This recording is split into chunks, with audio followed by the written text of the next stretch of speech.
Chapter 352. When the Tiangao City team came out of the locker room and met up with the Shushan preliminaries team, Jiang Shuiyan and Huang Bing couldn't help but try to identify that familiar figure. Unfortunately, they couldn't do so and only felt regret. After recognizing Lu Qing, they remembered some forgotten details. For example, during the provincial youth tournament, Lu Qing represented the Gushan Martial Arts School, and they were now at the Gushan Martial Arts School. No wonder they met him. After the youth tournament, most of the martial artists watched Lu Cheng's battle videos over and over again. Except for a few who had turned into fans, no one would watch videos related to the tournament over and over again.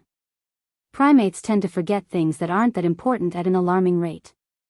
Of course, if Shushan had directly displayed the words Gushan Martial Arts School when they had first confirmed the schedule of the friendly competition, it would not have been difficult for Jiang Shuiyan and the others to notice and make the connection. However, they had only been led here after arriving in the city. Some of the contestants had not even seen the signboard of the martial arts school clearly. As for the martial artists who had recognized the words, most of their attention was focused on the upcoming competition. The content of the signboard was almost gone. They only casually said, "Oh, Gushan Martial Arts School." Jiang Shuiyan was a little disappointed that Lu Qing didn't appear. But when she glanced over, she found Monk Wenguang holding a mobile phone and using his index finger to poke and draw something. He seemed to be having a hard time. For some reason, she felt that the scene of a monk holding a modern technology was very strange. So she turned her head and smiled. "Master, do you need help? I'm the best at teaching the elderly to use mobile phones." The moment Jiang Shuiyan turned her head, Monk Wenguang pressed his finger and locked the screen. Then he smiled and said, "Donor Jiang, thank you. I'm just writing an email. I don't need any help." Wow, he knows how to write an email with a mobile phone. Jiang Shuiyan smiled secretly and praised him from the bottom of her heart. "Master, you really keep up with the times." "Amitabha. If I don't go to hell, who will?" Monk Wenguang put his palms together and replied with a smile. "Swordsman. Swordsman. Swordsman." In the inner disciples' strength training room, a deep ancient sound kept reverberating, as if a mysterious feeling had connected the heaven and earth. With an empty thermos behind him, Lu Qing stood still and hugged a mercury lead ball with both hands. He let it fall gently and roll slowly with a rhythm. Using external pressure and subtle feeling, he worked with the tempering and nourishing of his body and spirit. This was the swordsman formula that the Queen of Thought, Fei Dan, had created. Not only did Lu Qing use it here, but he also used it when he visualized the frozen river diagram, the frozen ground diagram, the prairie fire diagram, and the Zhurong diagram during his Dan stage cultivation in the ice sect and the fire sect. While he was tempering again and again, a wonderful change happened in the half-closed power room. On one side, the temperature was rising, and there was a hidden scorching heat. On the other side, a cool breeze was blowing, and the surface of the metal apparatus was getting colder and colder to the touch. The two intertwined and formed a vortex, rotating slowly and strangely maintaining a balance. Lu Qing didn't know how long it had been, but he finished his internal training. When he put down the giant lead ball and exhaled a mouthful of turbid air, the cold and heat in the power room were immediately out of balance and collided with each other, creating a strong wind and even a thin mist that disappeared in a flash. Lu Qing bent down and picked up a towel to wipe the sweat on his face. He looked a little tired, but his body was unusually refreshed. He picked up his things and walked out of the room, planning to find a place to practice his punches and kicks. Brother Lu Qing. When he walked to the stairs, he saw his cousin Qi Yunfei's boyfriend, Ding Yanba, standing straight beside her with his hands hanging down. "Didn't you rest at noon?" Lu Qing asked with a smile. Ding Yanba said with excitement and joy, "We only practice in the morning." So he waited here. "I heard from Fei that you got the certificate of amateur 9th pin." Lu Qing put one hand in his pocket and asked casually. Qi Yunfei was like a husky that broke free from the chain after she started studying at Shushan No. 1 Middle School. She came home only once a month and was either playing with her roommates or going on dates with her boyfriend. Fortunately, the midterm exam gave her a head-on blow. After that, she calmed down and began to study seriously. Yes, it hasn't been long. Ding Yanbo replied cautiously, but his eyebrows and the corners of his eyes revealed the joy and pride in his heart. Not bad. You've only been practicing martial arts for half a year, and your body hasn't fully developed yet. You can get the certificate of amateur 9th pin. That's pretty good. There's hope for you to make a living. Lu Cheng was not stingy with his praise. I heard from Feifei that you only took a month? Ding Yanba asked curiously while beaming with joy. Sort of. Lu Cheng had long passed the stage of showing off to kids. He said affirmatively, practice hard. As long as you work hard, you'll have a chance. He was hinting that if Ding Yanba could improve to the level of amateur first pin and his general physical fitness, he wouldn't hide the internal training method he got. Ding Yanba had heard Qin Rui mention similar things several times before. After hearing the tune, he knew what Qin Rui meant. He immediately answered excitedly, yes, brother Lu Cheng. Lu Cheng nodded slightly and didn't say more. He found another place and replied to Yan Jika's message first. Then he started to practice his punches and kicks, making cracking sounds and creating wind. He focused on the 13th move of the Ice Sect, Snow Cover, and the 19th move, Cold Swallow. They were ingenious and required a lot of effort. There were too many changes to explore. It was not easy to just throw them aside after mastering them. At 3:00 in the afternoon, Lu Cheng felt his energy was running out. He finished his practice, took a shower, and changed into clean and fresh clothes. After practicing like this, I feel so fulfilled. He sent a message to Yan Jika with a snickering emoji. Yan Jika was still in the middle of a family activity. After a few minutes, she said with bright eyes, our Cheng is so hardworking. I'm ashamed.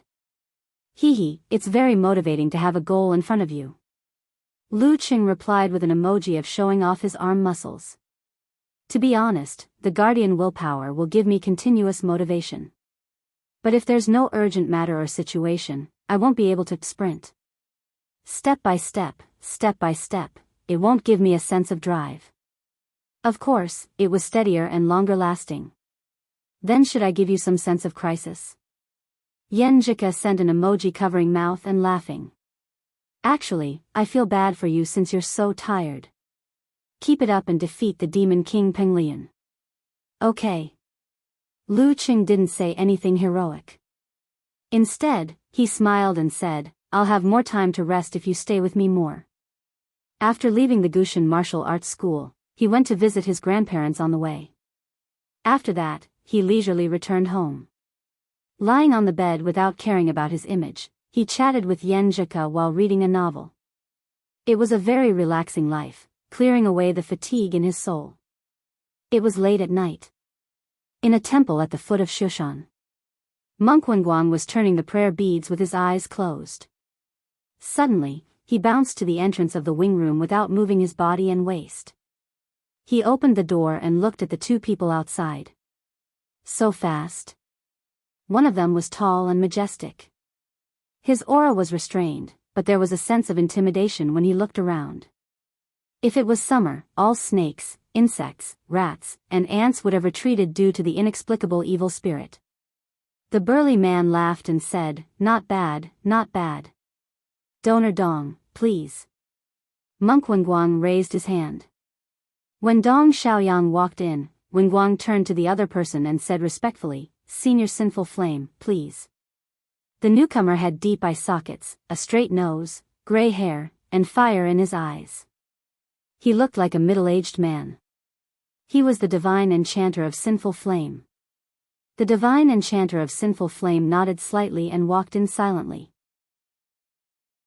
After Wenguang closed the door, Dong Xiaoyang paced a few steps and asked with great interest, Master, when do we start?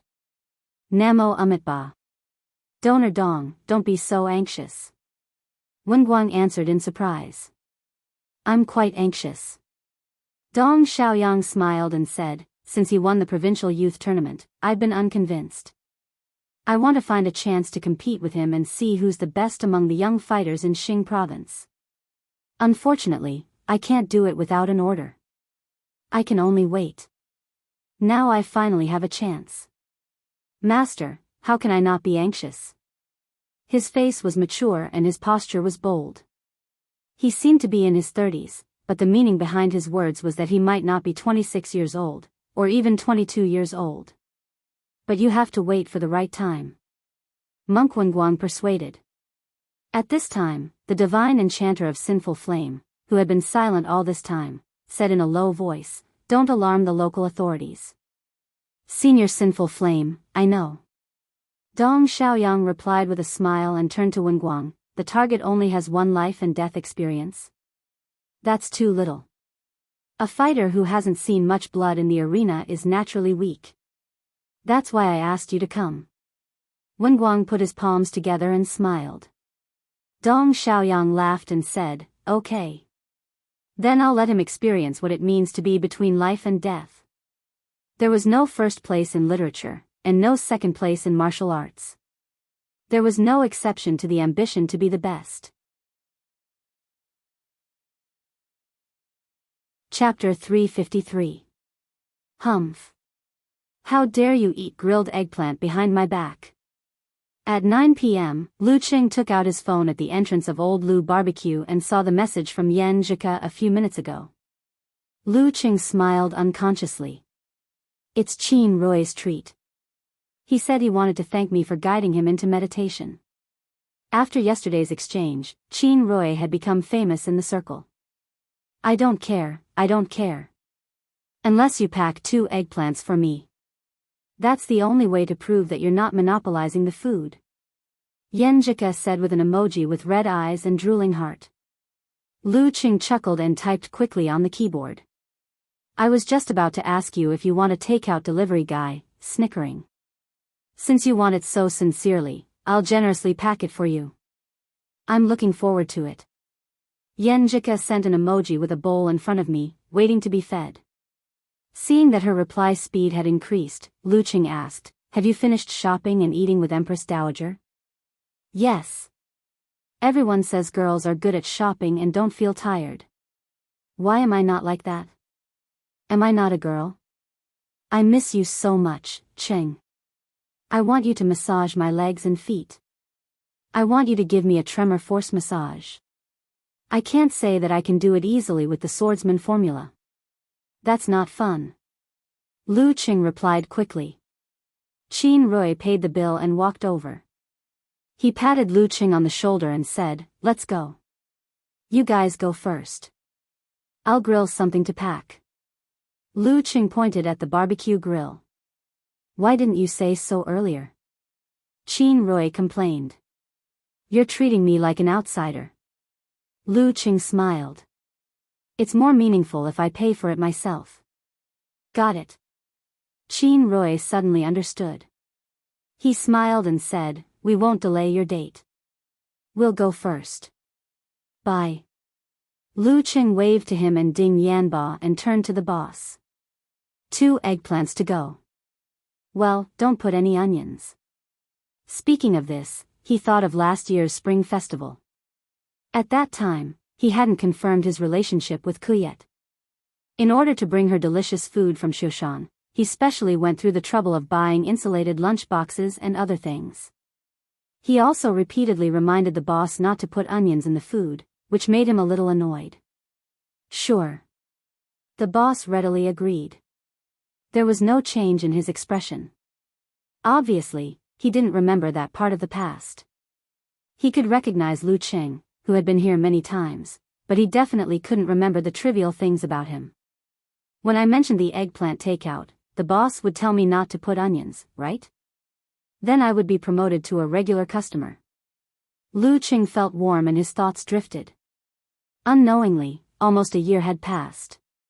Beautiful days always came too quickly. It felt like it was just yesterday. While waiting for the grilled eggplant, Lu Qing stood aside and played with his phone.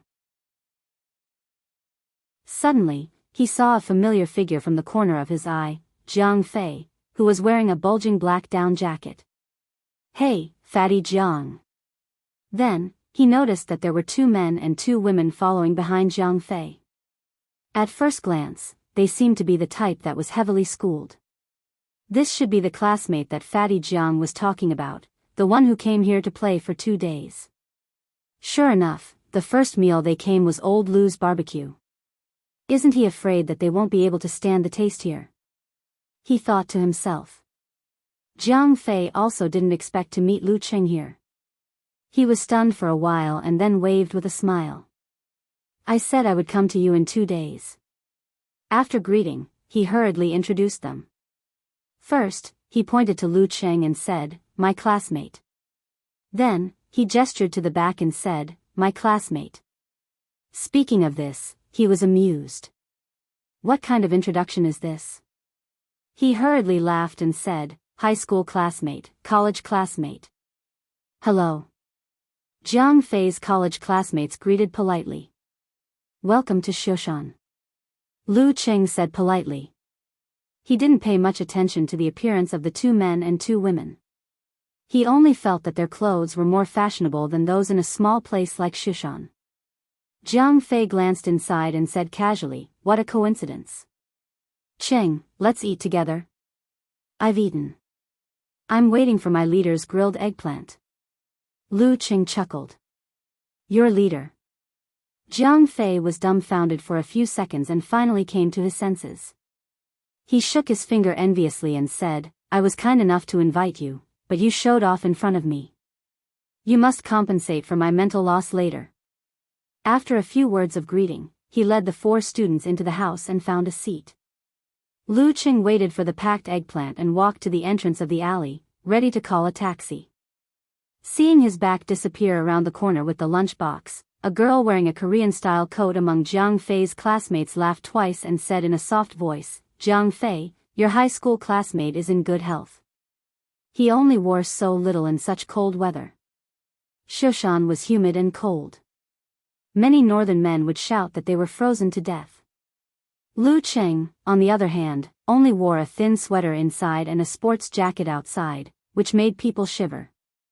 Maybe he wants to be elegant instead of cold? A plump girl holding a boy's hand laughed and said. She had charming features and a pretty face, but a little chubby and a little round face. Zhang Fei answered awkwardly, he is in good health, he is a monster. I don't believe it. Boys are all so pretentious. The girl who spoke first covered her mouth and laughed. Her voice was much better than her appearance. She didn't continue the topic and said, my cousin is like this. He doesn't wear a sweater in winter and only wears a down jacket. As a result, he has chilblains on both hands, feet, and ears.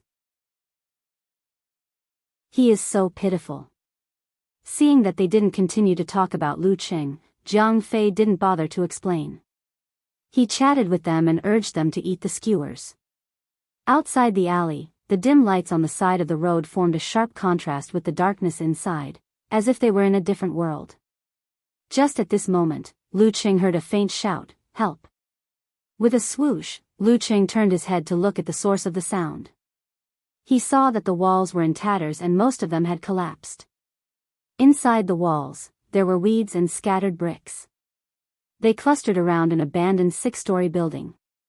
On the side of the 6-story building, there were several large red words, to demolish, written on it. Help.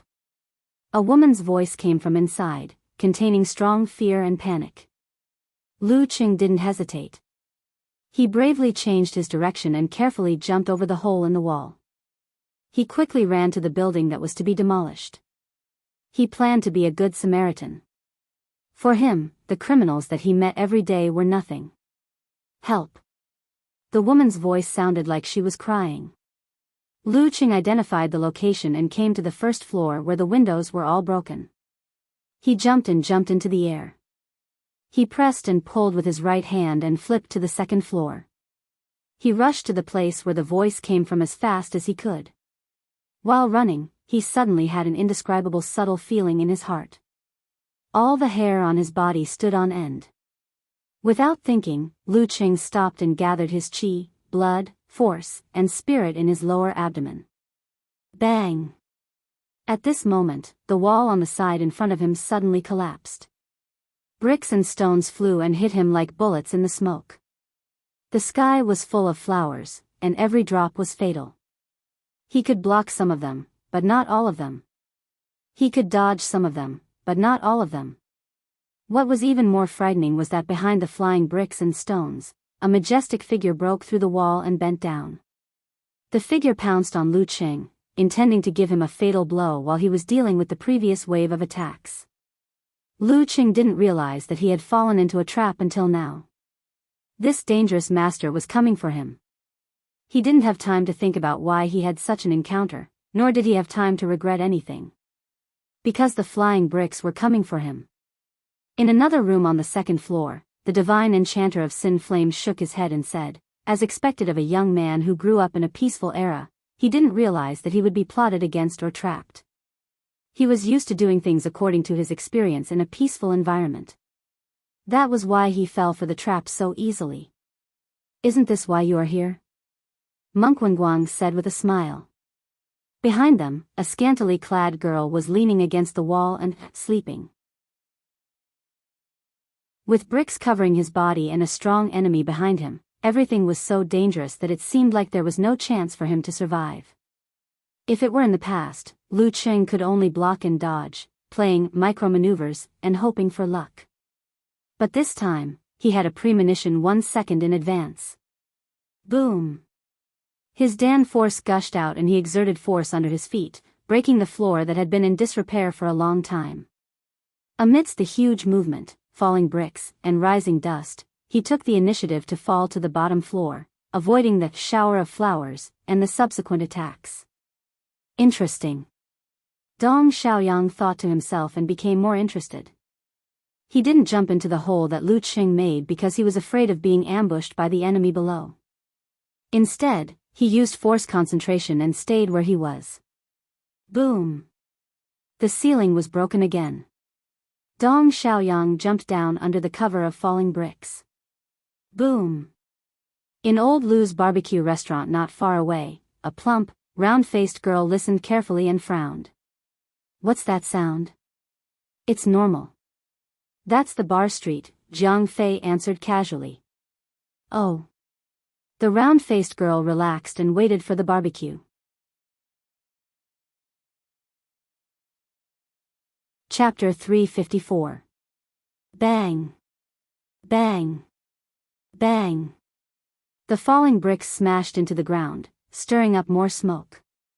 All of this was like a scene from a movie, playing in front of Lu Qing in a surreal state. He smelled danger that could disappear at any time in the future. The figure with the murderous intent was definitely a very powerful enemy. If he was alone, he would die on the spot if he made a slight mistake, not to mention that he might have other helpers. He was really surrounded by enemies, swaying in the wind and rain. Lu Cheng's pores were tightly closed, and his goosebumps were still visible. He was indescribably scared and nervous, but these were combined into a strong desire to survive. No, I don't want to die here. The sad tears of his parents, the love hidden in their nagging and silence, the life that finally saw the light after the hardships, Yan Zhika's heartbroken expression, the ecstasy and excitement when he confessed his love, and the sweet and beautiful daily life that was not full of ups and downs flashed in his mind. No, I don't want to let the pain come true, and I don't want to let the happiness come true. Lu Qing shouted in his heart. His willpower was strong, and his eyes were shining. All his emotions were burning fiercely, supporting his body. Bang! The lunchbox with the roasted eggplant flew out of the glassless window in an arc boom. The ceiling was broken again, and the stones and bricks fell down. Lu Qing landed on the ground and made a gesture with his hands. He visualized the sharp ancient characters in his mind. Facing the figure in the air, he shouted with a strong fighting spirit, "Army!" The atmosphere and the surroundings immediately became desperate. It was as if there was smoke everywhere, and thousands of soldiers and horses were surrounding them from all directions. Lu Qing felt that this was the most powerful he had ever used the army formula since he mastered it. His state of mind and emotions were very compatible with the secret method, so he broke through the past. Army! Dong Xiaoyang heard the murderous voice. He felt like a gun was pointed at his head and the trigger was pulled. He shuddered violently, and his body was obviously shaking. Lu Qing took 2 steps forward and gathered his qi and blood. Before Dong Xiaoyang fell to the ground, he fiercely hit him with the Thunder Roar Zen. There was no hesitation, no mercy, no determination, no hesitation, no mercy, firm, decisive, and cold-blooded. If I sympathize with him, who will sympathize with me? There was no mercy between life and death. At this moment, Dong Xiaoyang's eyes suddenly became clear and cold. This was the rock heart that had been through many battles and dangers. It had a strong resistance to the army formula. What a joke! Where were you when I led my team into the enemy's territory, into the dragon's pool, and beheaded the enemy's general at the brink of death? What a joke! Where were you when I met the fierce killer on a narrow path and killed him by a hair's breadth? How could a martial artist who had only seen blood once display the true essence of that secret technique? What I've experienced is something you can't even imagine. Using such a secret technique on me is like showing off your slight skill in front of an expert. Dong Xiaoyang suddenly curled up his body in midair, condensing his qi, blood, spirit, and strength into a single point. Pa! He turned his body halfway and swung his swollen right arm at Lu Qing, using the momentum of his fall and the power of the dance stage to punch his greenish-black fist with bulging veins. Just as the 2 fists were about to collide, Dong Xiaoyang completed a strange visualization, causing the surging force to strangely shrink at the fist area. The contraction followed by the explosion surged out like crazy waves. Bam! A muffled sound echoed in the room of dozens of square meters. Lu Cheng's fist was slightly painful and his arm was trembling. He was forced to step back by the strange double explosion. 1 step, 2 steps, he couldn't control himself and hit the wall with a bang. This was a 6-story residential building that was to be demolished. It was made up of many apartments and the layout was not spacious enough. There were walls everywhere. Fighting here was like fighting in someone else's living room or bedroom. Even the slightest stretch would lead to obstacles. Boom! Lu Cheng's back tightened and broke through the load-bearing wall, falling into another room. He knew he was at a disadvantage and the situation was extremely critical. However, the ice mirror had been formed. He controlled his center of gravity calmly and waved his right hand quickly, shooting out a violent red fireball in an attempt to stop Dong Xiaoyang's approach. Following that, he hooked his left hand and the glittering white cold light moved close to the ground, leaping toward the enemy. The top, middle, and bottom paths were all sealed off. Bam! The lunchbox with the roasted eggplant outside the window had just fallen to the ground. Dong Xiaoyang was slightly affected by the Thunder Roar Zen and slightly swayed in the air. However, as soon as his feet touched the ground, he strode forward to catch up with Lu Qing, not giving him a chance to stabilize the situation. After 1 step, he saw the red light reflected in his eyes and saw the fireball flying toward him. Dong Xiaoyang bounced his back and swayed his center of gravity. His footwork was disorderly and smoothly turned into an arc, bypassing the attack of ice and fire from the side. Boom!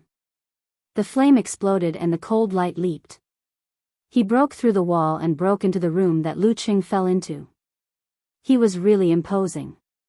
Bam! Bam! Bam! The load-bearing wall behind him collapsed completely, turning into a pile of messy stones. At this time, Lu Qing had already stabilized his stance. Instead of retreating, he took a step forward and rushed to the enemy's side. Between life and death, the brave one wins. His eyes flashed and his mind was filled with white snow. He flicked his wrists and elbows, aiming at 7 places on Dong Xiaoyang's body. At the same time, the cold light spread out from his shaking fists, creating a fog of ice crystals that blocked Dong Xiaoyang's vision. The ice crystals kept vibrating, converging into a buzzing sound that interfered with the enemy's hearing. The 13th move of the ice sect, Snow Cover. In such an environment, Lu Qing, who had not yet released the strength in his hands, suddenly clamped his tailbone, straightened his legs, and silently kicked out with his right foot towards the enemy's ankle joint. Dong Xiaoyang seemed to have anticipated this. He put his arms in front of him, bulged his thighs, and kicked back fiercely with his left foot.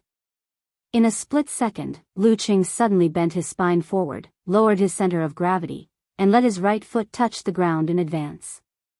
After touching the ground, he forcibly dragged his body to the side of the enemy, creating a perfect opportunity the moment Dong Xiaoyang kicked out his left foot. This was the application of the 19th move of the Ice Sect, Cold Swallow. Lu Qing incorporated the technique of this move into snow cover to form a combo attack, which was equivalent to a combination of the two moves. After losing to Peng Liyun, his hard work and attempts were not in vain. This was the result of his hard work. He had reached a higher level and followed his heart without breaking the rules.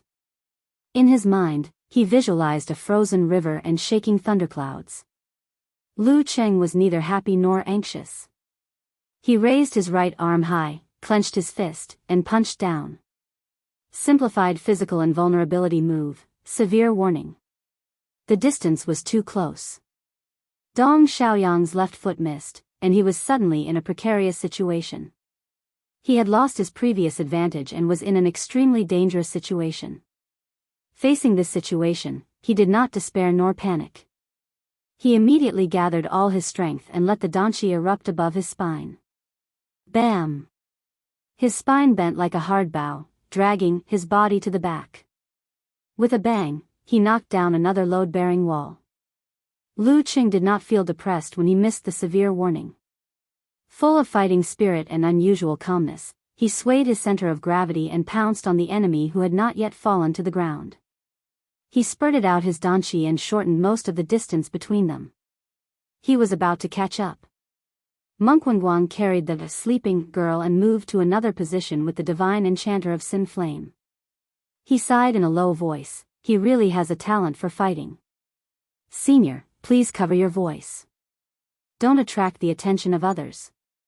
Okay. The divine enchanter of Sin Flame nodded slightly. After knocking down the wall, Dong Xiaoyang regained his balance in midair with the help of the force. Looking at Lu Qing, who was closing in on him in a flash, he suddenly hid his eyes and let his eyes be filled with a terrifying white. He visualized the corresponding picture, shook his chest and abdomen, opened his throat, and exhaled loudly, bam. The surroundings suddenly became quiet. Lu Qing felt like he was in an empty room in the middle of the night. He heard a knock at the door, and outside the window, there were graves and the cold wind whistling. In an instant, he was frightened and nervous. His body could not help but tremble. But his willpower was at its strongest. He quickly calmed down and made a gesture to use the 9 words formula. Forward. His voice turned into a sharp arrow, exploding in front of the enemy with his negative feelings. Dong Xiaoyang's eyes were cold. He did not waver and seized the opportunity to close in on Lu Qing. He used force concentration to expand his body and hit the same move as before. Bam! Bam! Bam! Bam! Bam! Lu Qing responded with consecutive dance stage outbursts, but he was beaten back by the duet again and again. He broke through one wall after another, shaking the entire 6-story building. Clang! Clang! Dong Xiaoyang did not recklessly attack head-on. He changed his rhythm and direction from time to time. He did not give Lu Qing a chance to use simplified physical invulnerability moves or dodge his attacks. Quintuple explosion, sextuple explosion, and septuple explosion. Lu Qing seemed to be at an absolute disadvantage. He kept retreating and knocking down walls. His back hurt, but his footwork and posture were not disordered. Relying on the sensing ability of the ice mirror, he always detected the enemy's attack in advance and blocked the enemy's attack. Without this kung fu, he felt that he would not be able to withstand more than a few moves from the duet. Bam! Another load-bearing wall collapsed and the building shook again. Dong Xiaoyang flashed to Lu Qing's left side, pulled back his arm and punched again, repeating the previous moves. But this time, he did not use force concentration. Instead, He visualized two pictures, flame condensation and infusion explosion. Simplified physical invulnerability move, internal explosion. When the punch hit, the force would explode in the enemy's body. His previous duet attack was not a fake move. It was not an attack to paralyze Lu Qing or to cover up the use of this move. In a life and death situation, there was no such thing as a complicated and long-term plan. There was only a flash of inspiration and the right time because there were too many variables. Dong Xiaoyang's arm muscles undulated as he threw out a punch. He was expecting Lu Qing to subconsciously parry his attack like he had done so many times before. If Lu Qing was aware of it, he could force Lu Qing to dodge and create an opportunity for him to follow up with a series of attacks. Lu Qing's heart was like an ice mirror, reflecting the surroundings. He sensed that Dong Xiaoyang did not withdraw his qi, blood, and force at close range. No. Lu Qing tensed up and his hair stood on end. He grasped a few thoughts that flashed through his mind. Without hesitation, he exerted force on his feet and leaped into the air. This move was the standard way to die in the challenge tournament, unless one had the supernatural ability to fly or was close to the physical invulnerability state. But in today's environment, Lu Qing was not in a hurry to fall and could not change his direction. Crack. He jumped close to the ceiling and stretched out his hands. His 10 fingers clenched into the stone and hung in the air. Then he used force concentration. With his fingers as a fulcrum, he bounced back and leaped backward like a gymnast. His feet kicked the ceiling, as if he was going to use the rebound force to attack. Below, Dong Xiaoyang could almost foresee what would happen if he changed direction forcibly and jumped up to give Lu Qing an internal explosion punch in the air. In that case, Lu Qing would change direction and land on the ground from another position. Then, Lu Qing would give him a fatal blow in the air. The difference between the target is the ceiling and the target is Lu Qing meant that he could not touch the ceiling, so there was nothing he could rely on. Thinking of this, Dong Xiaoyang lowered his waist and abdomen and made a prelude to change direction forcibly. He wanted to trick Lu Qing into pouncing on him while he dodged the position and attacked from behind with his elbow. This was not a fake move. It was just that his movement was slow, and he left some leeway. He could still make Lu Qing's absolute reaction and misjudge in a split second. Bam! Lu Qing stomped on the ground and exerted a tremendous amount of strength. The ceiling cracked open and the rocks fell down. He used the momentum to bounce back, but instead of pouncing on Dong Xiaoyang, he jumped to the window like a fish, as if he wanted to escape from the battlefield. You want to escape?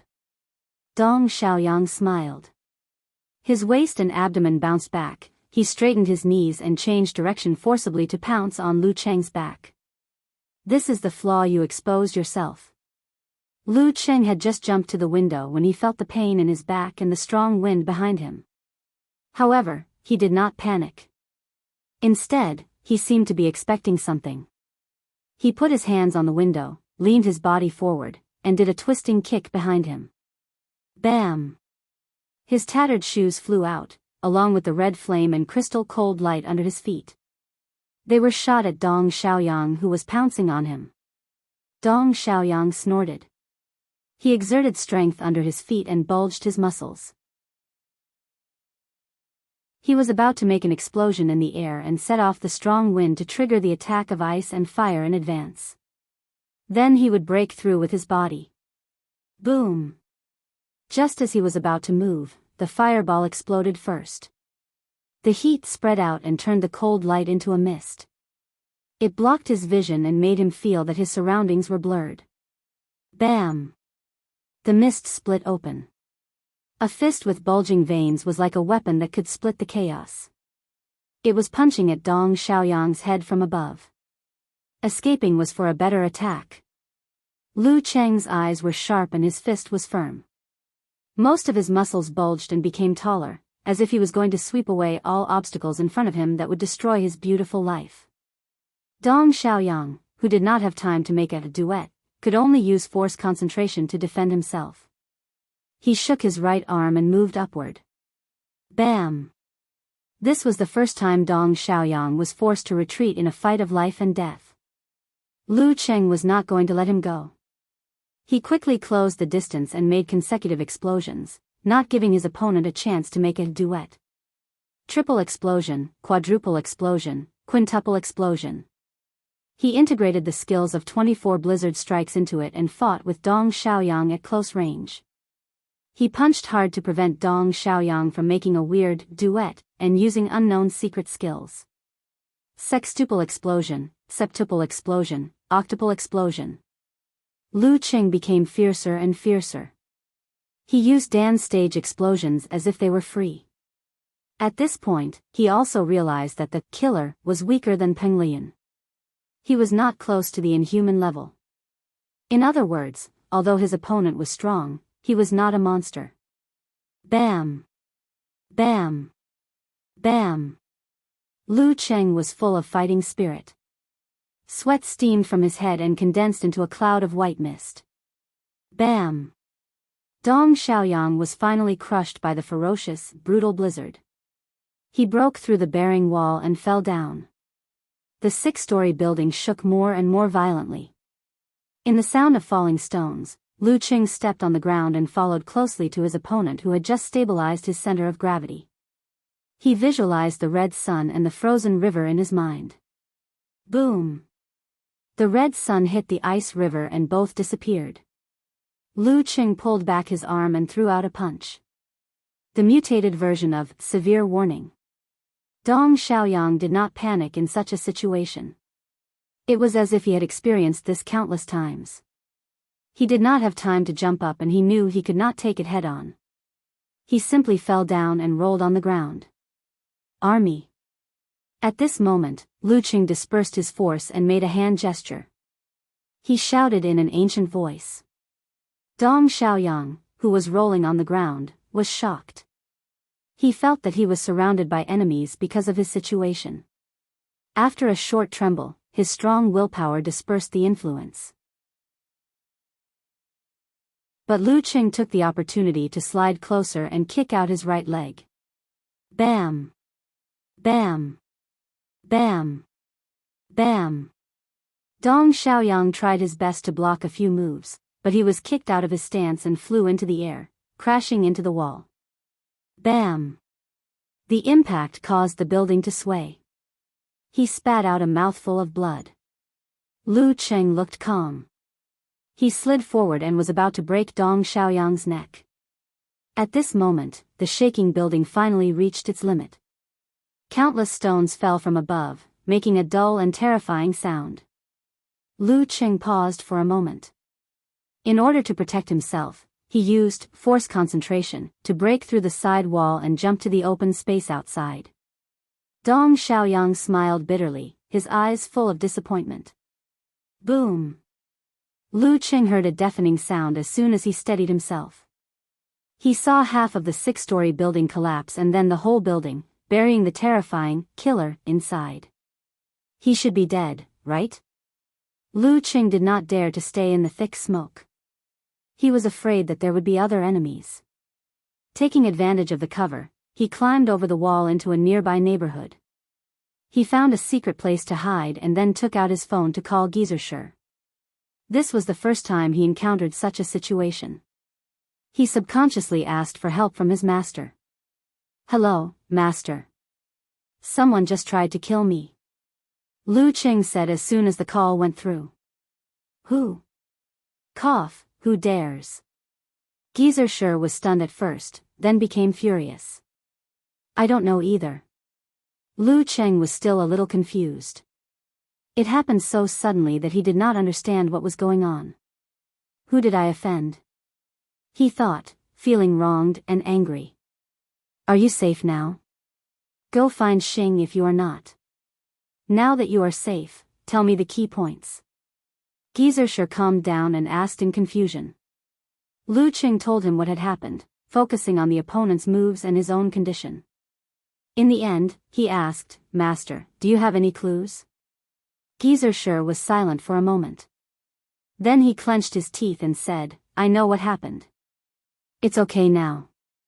You can go back to sleep. There won't be a next time. Damn it, I'll tear down the base and apologize to the simplified physical invulnerability of the fire sect. Anyway, there won't be a next time. Don't ask for now. It won't do you any good if you know. Okay. Lu Cheng was confused and chose to believe his master. It seemed that there was an inside story behind the attack. He walked out of the secluded place and looked at the place where the fight had just happened. The building had collapsed and smoke was everywhere. What was strange about this was that such a big commotion did not wake up the nearby residents. Weird. Lu Cheng frowned. He thought for a while and called Yen Jika. Cheng, you're here? The girl asked happily. No, I ran into a situation. Can you bring me a pair of pants? Lu Cheng looked down at his torn jeans and did not know whether to laugh or cry. It was not a competition, so he did not wear a martial arts suit. The tight pants were destroyed by the force of the dance stage and soon became unshaped. Yen Jika was confused. After the barbecue, Jiang Fei led the 4 students to the entrance of the alley and planned to drive around. As they walked, the girl in the Korean coat suddenly exclaimed and pointed to the side. Isn't there a building there? The plump girl with a round face looked over and saw the ruins inside the wall. She was also confused. Yeah, I saw it too. It was there before the barbecue. Why did it collapse? Why did it collapse?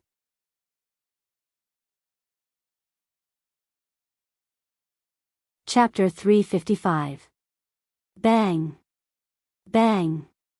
Bang! The falling bricks smashed into the ground, stirring up more smoke. All of this was like a scene from a movie, playing in front of Lu Cheng in an unreal state. He smelled danger that could disappear at any time in the future. The figure with the murderous intent was definitely a very powerful enemy. If he was alone, he would die on the spot if he made a slight mistake, not to mention that he might have other helpers. He was really surrounded by enemies, swaying in the wind and rain.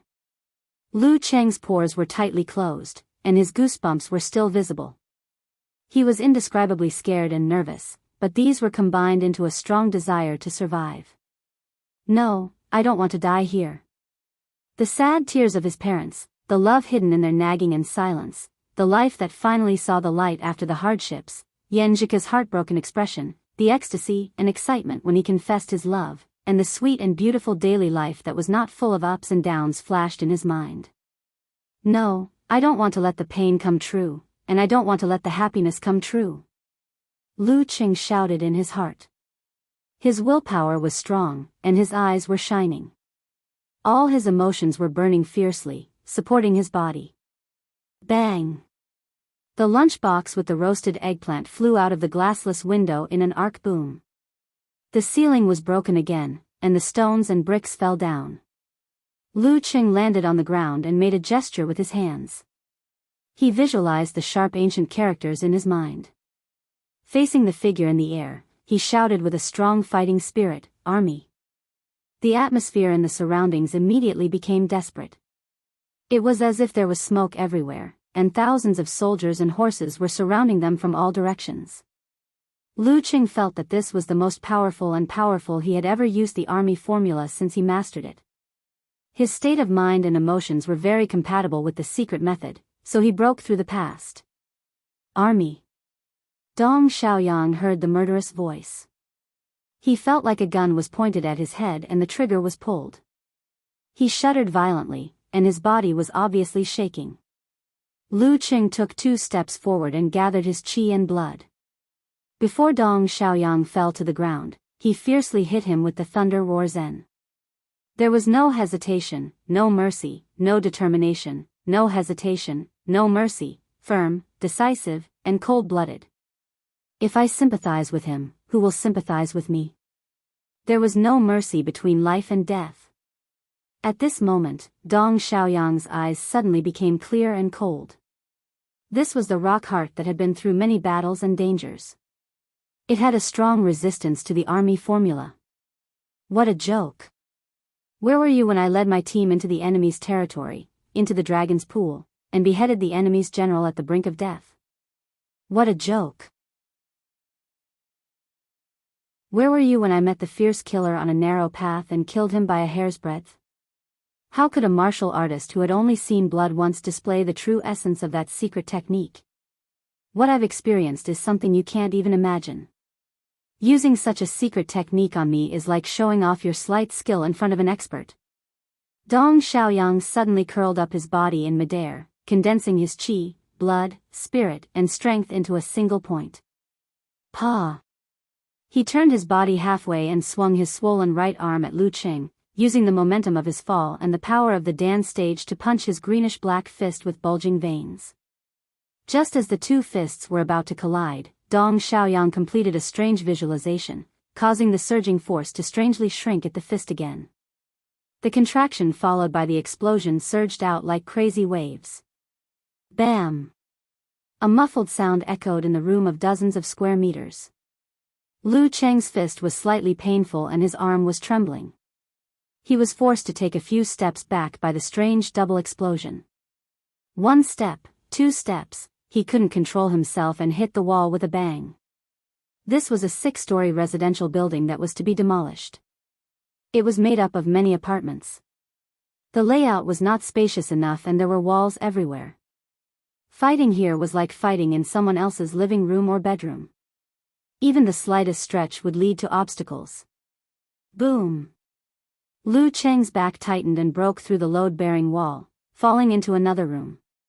He knew he was at a disadvantage and the situation was extremely critical. However, the ice mirror had been formed.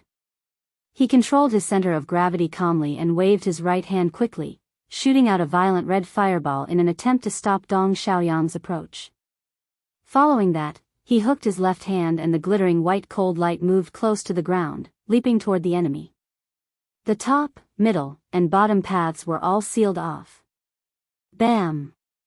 The lunchbox with the roasted eggplant outside the window had just fallen to the ground. Dong Xiaoyang was slightly affected by the thunder roar zen and slightly swayed in the air. However, as soon as his feet touched the ground, he strode forward to catch up with Lu Qing, not giving him a chance to stabilize the situation. After 1 step, he saw the red light reflected in his eyes and saw the fireball flying toward him.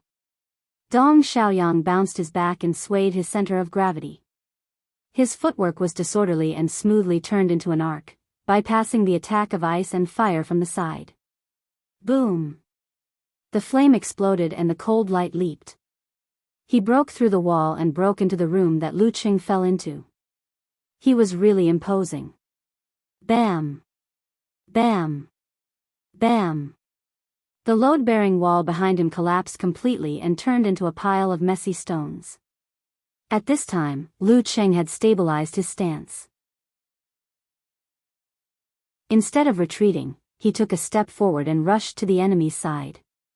Between life and death, the brave one wins. His eyes flashed and his mind was filled with white snow. He flicked his wrists and elbows, aiming at 7 places on Dong Xiaoyang's body. At the same time, the cold light spread out from his shaking fists, creating a fog made of ice crystals that blocked Dong Xiaoyang's vision. The ice crystals kept vibrating, converging into a buzzing sound that interfered with the enemy's hearing. The 13th move of the ice sect, Snow Cover. In such an environment, Lu Qing, who had not yet released the strength in his hands, suddenly clamped his tailbone, straightened his legs, and silently kicked out with his right foot towards the enemy's ankle joint. Dong Xiaoyang seemed to have anticipated this. He put his arms in front of him, bulged his thighs, and kicked back fiercely with his left foot. In a flash, Lu Qing suddenly bent his spine forward, lowered his center of gravity, and let his right foot touch the ground in advance. After touching the ground, he forcibly dragged his body to the side of the enemy, creating a perfect opportunity when Dong Xiaoyang kicked out his left foot. This was the application of the 19th move of the ice sect, Cold Swallow. Lu Qing incorporated the technique of this move into Snow Cover to form a combo attack, which was equivalent to a combination of the 2 moves. After losing to Peng Liyun, his hard work and attempts were not in vain. This was the result of his hard work. He had reached a higher level and followed his heart without breaking the rules. In his mind, he visualized a frozen river and shaking thunderclouds. Lu Cheng was neither happy nor anxious. He raised his right arm high, clenched his fist, and punched down. Simplified physical invulnerability move, severe warning. The distance was too close. Dong Xiaoyang's left foot missed. He was suddenly in a precarious situation, losing his previous advantage and falling into an extremely dangerous situation. Facing this, he did not despair or panic. Instead, he gathered all the strength in his body and let the danqi erupt above his spine. Bam! His spine bent like a hard bow, dragging his body to the back. With a bang, he knocked down another load-bearing wall. Lu Qing did not feel depressed when he missed the severe warning. Full of fighting spirit and unusual calmness, he swayed his center of gravity and pounced on the enemy who had not yet fallen to the ground. He spurted out the danqi and shortened most of the distance between them. He was about to catch up. Monk Wenguang carried the sleeping girl and moved to another position with the divine enchanter of Sin Flame. He sighed in a low voice, he really has a talent for fighting. Senior, cover your voice. Don't attract others. Okay. The divine enchanter of Sin Flame nodded slightly. After knocking down the wall, Dong Xiaoyang regained his balance in midair with the help of the force. Looking at Lu Cheng who was closing in on him in a flash, he suddenly hid his eyes, letting them be filled with a terrifying white. He visualized the corresponding picture, shook his chest and abdomen, opened his throat, and exhaled loudly, bam. The surroundings suddenly became quiet. Lu Cheng felt like he was in an empty room in the middle of the night. He heard a knock at the door, and outside the window, there were tombs and the cold wind whistling. In an instant, he was frightened and nervous. His body could not help but tremble. But his willpower was at its strongest. He quickly calmed down and made a gesture to use the 9 words formula. Forward. His voice turned into a sharp arrow, exploding in front of the enemy with his negative feelings. Dong Xiaoyang's eyes were cold. He did not waver and seized the opportunity to close in on Lu Cheng. Using force concentration, he expanded his body and used the double explosion move just now. Bam, bam, bam. Boom, boom, boom. Lu Cheng responded with a series of dance stage outbursts, but he was beaten back by the duet again and again. He broke through one wall after another, shaking the entire 6-story building. Clang. Clang. Dong Xiaoyang did not recklessly attack head-on. He changed his rhythm and direction from time to time, giving Lu Cheng no chance to use simplified physical invulnerability moves or dodge. 5, 6, and 7 explosions in a row. Lu Cheng seemed to be at an absolute disadvantage. He kept retreating and crashing into walls. His back hurt, but his footwork didn't falter and his stance didn't falter. Relying on the sensing ability of the ice mirror, he always sensed the enemy's attacks in advance and blocked them by the skin of his teeth. Without this kung fu, he felt that he could not withstand more than a few moves from the duet. Bang! Another load-bearing wall collapsed and the building shook again. Dong Xiaoyang flashed to Lu Cheng's left side, pulled back his arm and punched again, repeating the previous moves. But this time, he didn't use force concentration. Instead, he visualized the images of flame condensation and infusion explosion. Simplified physical invulnerability move, internal explosion. When the punch hit, the force would explode in the enemy's body. His previous duet, frenzied attack was not a feint. It was not an attack specifically designed to numb Lu Cheng and conceal the use of this move.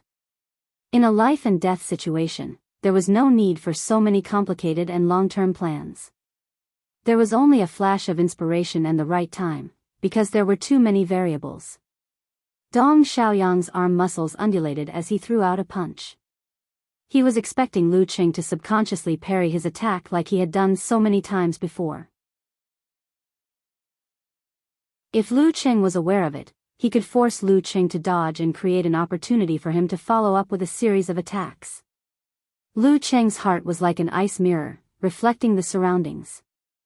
He sensed that Dong Xiaoyang did not withdraw his qi, blood, and force at close range. No. He tensed up and his hair stood on end. Grasping the few thoughts that flashed through his mind, he exerted force on his feet and leaped into the air without hesitation. Such a move was the standard way to die in the challenge tournament, unless one had the supernatural ability to fly or was close to the physical invulnerability state. But in today's environment, Lu Qing would not fall in a hurry and be unable to change his direction. Crack. He jumped close to the ceiling and stretched out his hands. His 10 fingers clenched into the stone and hung in the air. Then he used force concentration. With his fingers as a fulcrum, he bounced back and jumped backward like a gymnast. His feet kicked towards the ceiling, as if he was going to use the rebound force to attack. Below, Dong Xiaoyang could almost foresee what would happen if he forcibly changed his direction, jumped up, and gave Lu Qing an internal explosion punch in midair. In that case, Lu Qing would rebound and change his direction, fall to the ground from another position, and then give him a fatal blow while he was still in midair. The difference between the target is the ceiling and the target is Lu Qing determined that he couldn't touch the ceiling, so he had nothing to rely on. As the thought flashed through his mind, Dong Xiaoyang lowered his waist and abdomen and made a prelude to change his direction by jumping up. He was trying to trick Lu Qing into pouncing on him while he moved away from his position and attacked from behind with his elbow. This was not a fake move. It was just that his movement was slow, and he left some leeway. He could still make Lu Qing's absolute reaction and make a mistake in judgment in a split second. Bang! Lu Qing stomped his feet with great force, breaking the ceiling and causing the stones to fall. He used the momentum to bounce back, but instead of pouncing on Dong Xiaoyang, he jumped to the window like a fish, as if he wanted to escape from the battlefield. You want to escape? Dong Xiaoyang smiled. His lowered waist and abdomen bounced back, and he straightened his knees to change his direction and pounced on Lu Qing's back. This is the flaw you exposed yourself.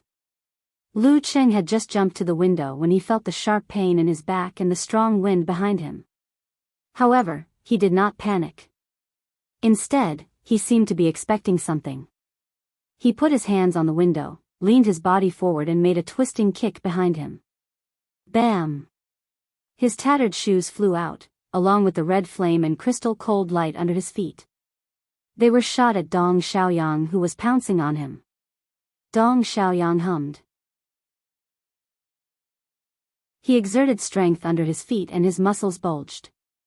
He was about to make an explosion in the air and set off a strong wind to trigger the attack of ice and fire in advance. Then he would break through with his body. Boom! Just as he was about to make a move, the fireball exploded first. The high temperature spread out and turned the chaotic cold light into a pervasive fog. It blocked his vision and made him feel that his surroundings were blurred. Bam! The fog split open. A fist with bulging blue and black veins, like a weapon that could split the chaos, smashed toward Dong Xiaoyang's head from above. Escape is for a better attack. Lu Qing's eyes were sharp and his fist was firm. Most of his muscles bulged and became a little taller, as if he was going to sweep away all obstacles in front of him that would ruin his beautiful life. Dong Xiaoyang, who did not have time to make a duet, could only use force concentration to defend himself. He shook his right arm and moved upward. Bam! This was the first time Dong Xiaoyang was forced to retreat in a life-and-death battle. Lu Qing was not going to let him go. He quickly closed the distance and made consecutive explosions, not giving his opponent a chance to make a duet. Triple explosion, quadruple explosion, quintuple explosion. He integrated the skills of 24 blizzard strikes into it and fought with Dong Xiaoyang at close range. He punched hard to prevent Dong Xiaoyang from making a weird duet and using unknown secret skills. Sextuple explosion, septuple explosion, octuple explosion. Lu Qing became fiercer and fiercer. He used dance stage explosions as if they were free. At this point, he also realized that the killer was weaker than Peng Lian. He was not close to the inhuman level. In other words, although his opponent was strong, he was not a monster. Bam! Bam! Bam! Lu Cheng was full of fighting spirit. Sweat steamed from his head and condensed into a cloud of white mist. Bam! Dong Xiaoyang was finally crushed by the ferocious, brutal blizzard. He broke through the bearing wall and fell down. The 6-story building shook more and more violently. In the sound of falling stones, Lu Qing stepped on the ground and rushed to his opponent, who had just stabilized his center of gravity. In his mind, he visualized the red sun and the frozen river. Boom! The red sun hit the ice river and both disappeared. Lu Qing pulled back his arm and threw out a punch. The mutated version of severe warning.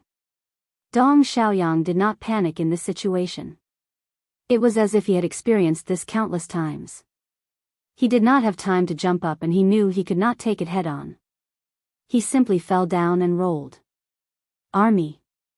At this moment, Lu Qing dispersed his force and made a hand gesture. He shouted in an ancient voice. Dong Xiaoyang, who was rolling, was shocked. He felt that he was surrounded by enemies because of his situation. After a short tremble, his strong willpower dispersed the influence. But Lu Qing took the opportunity to slide closer and kick out his right leg. Bam! Bam! Bam! Bam! Dong Xiaoyang tried his best to block a few moves, but he was kicked out of his stance and flew into the air, crashing into the wall. Bam! The impact caused the building to sway. He spat out a mouthful of blood. Lu Qing looked calm. He slid forward and was about to break Dong Xiaoyang's neck. At this moment, the shaking building finally reached its limit. Countless stones fell from above, making a dull and horrible sound. Lu Qing paused for a moment. In order to protect himself, he used force concentration to break through the side wall and jump to the open space outside. Dong Xiaoyang smiled bitterly, his eyes full of disappointment. Boom! Lu Qing heard a deafening sound as soon as he steadied himself. He saw half of the 6-story building collapse and then the whole building, burying the terrifying killer inside. He should be dead, right? Lu Qing did not dare to stay in the smoke for fear of other enemies. Taking advantage of the cover, he climbed over the wall into a nearby neighborhood. He found a secret place to hide and then took out his phone to call Geyser. It was the first time he encountered such a situation. Subconsciously, he asked for help from his master. "Hello, master. Someone just tried to kill me," Lu Qing said as soon as the call went through. "Who?" Cough. "Who dares?" Geyser was stunned at first, then became furious. "I don't know either." Lu Qing was still a little confused. It happened so suddenly that he did not understand what was going on. Who did I offend? He thought, feeling wronged and angry. "Are you safe now? Go find Xing if you are not. Now that you are safe, tell me the key points." Geyser calmed down and asked in confusion. Lu Qing told him what had happened, focusing on the opponent's moves and his own condition. In the end, he asked, "Master, do you have any clues?" Geyser was silent for a while before he gritted his teeth and said, "I know what happened. It's okay now. You can go back to sleep. There won't be a next time. Damn it, I'm going to tear down the base and apologize to the simplified physical invulnerability experts of the fire sect. Ahem. Anyway, there won't be a next time. Don't ask about it for now. It won't be good for you." Okay. Lu Qing was confused and chose to believe his master. It seemed that there was an inside story behind the attack. He walked out of the secluded place and looked at the place where the fight had just happened. The building had collapsed and smoke was everywhere. What was strange about this was that such a big commotion did not wake up the nearby residents. Weird. Lu Qing frowned. He thought for a while and called Yan Jika. "Cheng, you're here?" The girl asked happily. "No, I'm in a situation. Can you bring me a pair of pants?" Lu Qing looked down at his torn jeans and did not know whether to laugh or cry. He was not wearing a martial arts suit because it was not a competition. The tight pants were soon destroyed by the force of the dance stage. Yen Jika was confused. After the barbecue, Jiang Fei led the 4 students to the entrance of the alley and planned to drive around. As they walked, the girl in the Korean coat suddenly exclaimed and pointed to the side. "Isn't there a building there?" The plump girl with a round face looked over and saw the ruins inside the wall. She was also confused. "Yeah, I saw it too. It was there before the barbecue. Why did it collapse? Why did it collapse?"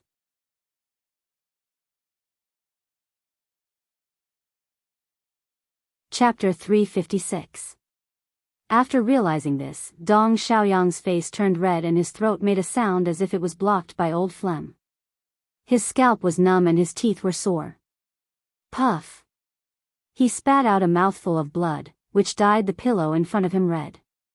With the release of this pent-up qi, he felt a lot more relaxed in his chest and abdomen.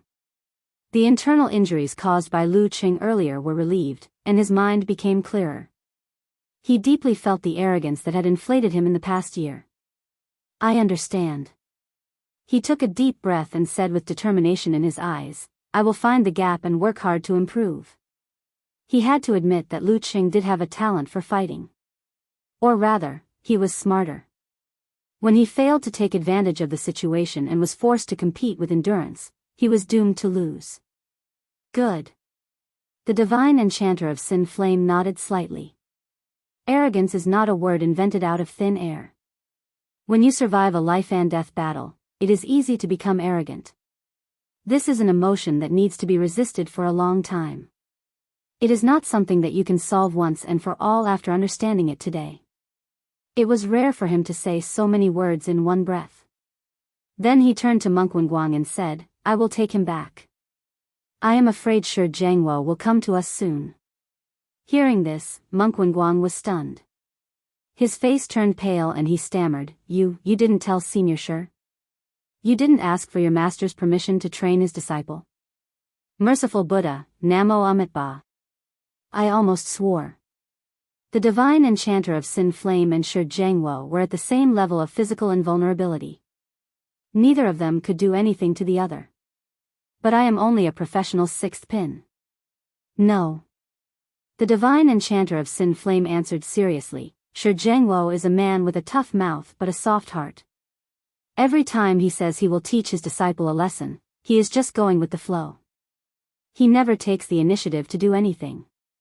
If he was informed in advance, he would definitely say something like, respect the disciple's wishes. When he mentioned Shi Jiangwo's tough mouth but soft heart, a rare smile appeared on his serious face. Since Senior Shi doesn't agree, there is no need to train Lu Qing. Monk Wenguang thought this task was requested by Shi Jiangwo or at least informed him and got his permission. Now that he knew the truth, he almost burst into tears. Warriors who have walked out of life and death battles can't look down on those who have grown up in the challenge tournament. However, this doesn't mean that the challenge tournament can perfectly temper a warrior. Without the pressure of life and death, how can one dig out their greatest potential? How can one improve their willpower? Divine Enchanter of Sin Flame said slowly. But this is someone else's master's matter. What does it have to do with you? What was his problem? Monk Wenguang almost broke the kung fu that he had been practicing for many years. The Divine Enchanter of Sin Flame glanced at him and explained, some things have to be planned in advance. The Dragon King and the Warrior Sage do have hopes of advancing further and stepping into the forbidden territory. However, it is only a hope and does not mean that it is 100% certain. For those who have potential and are friendly, of course, we have to train and train them. The more the number, the more possibilities there will be. Otherwise, who will be able to contend with the apostles and SPH1X cat in the future? Monk Wenguang's expression changed again. He quickly lowered his voice and said, Elder May's health is failing? Beside him, Dong Xiaoyang also held his breath with a dignified expression. There is no such thing as a master in the Forbidden Realm. We just plan ahead. The Divine Enchanter of Sin Flame waved his hand, grabbed Dong Xiaoyang, opened the door, and left.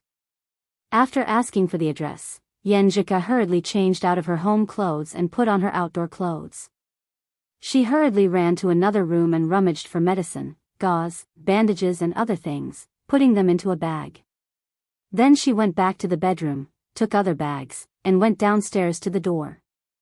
When they were shopping in the afternoon and evening, since she had already told Empress Dowager, she bought 2 sets of clothes, pants, socks, and shoes for Lu Cheng. She planned to give her boyfriend a surprise during the morning exercise tomorrow. Otherwise, she would have to carefully take out Father Yen's old pants.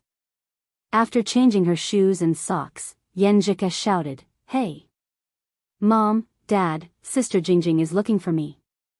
I will be back soon." In the study, Yen Kai leaned out.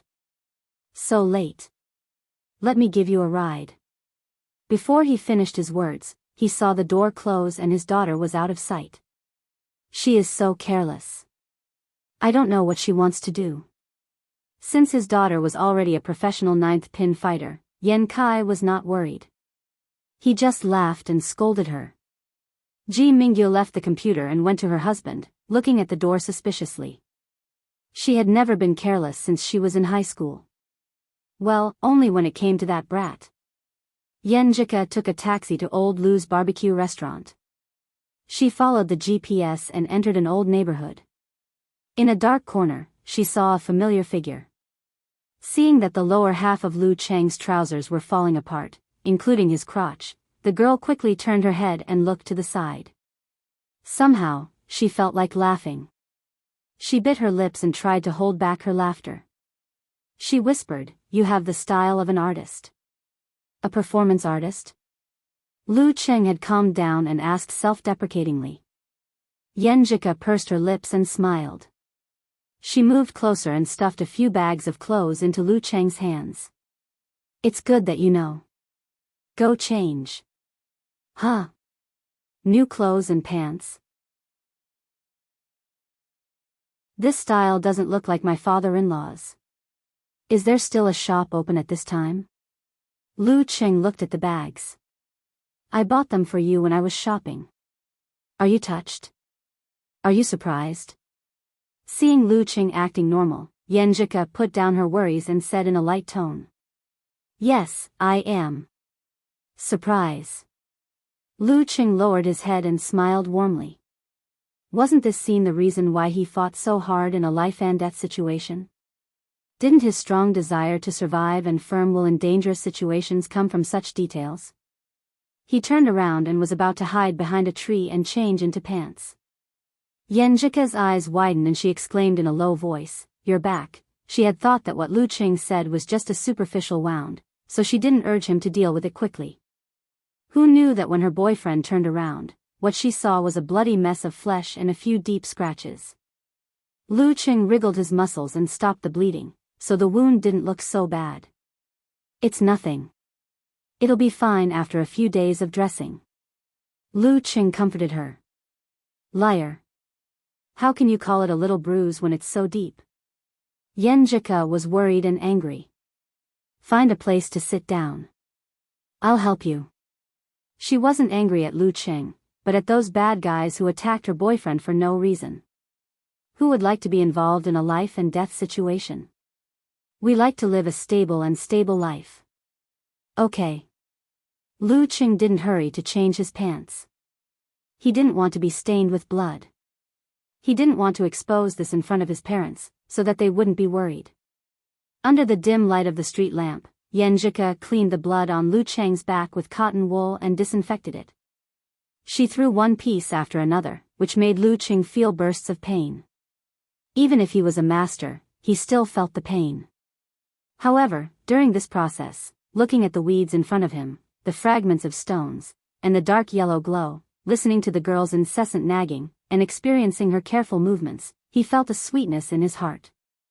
He felt that the piercing pain was not so obvious, and he felt that the cold wind that was blowing like knives was not so unbearable. After Yenjika tied his torso like a mummy, Lu Cheng hid behind a tree and quickly changed into new clothes. "I can play the pharaoh like this," he joked. Yenjika hummed. Fortunately, I brought enough gauze and bandages. If you went back like that, people would call the police. That's why you came here, not me." Lu Qing walked out from behind the tree and laughed. "Humph. Remember to remind me to change your dressing every day. Also, take this bottle of 6 life pills. Take 2 pills 3 times a day. It can help heal your internal injuries.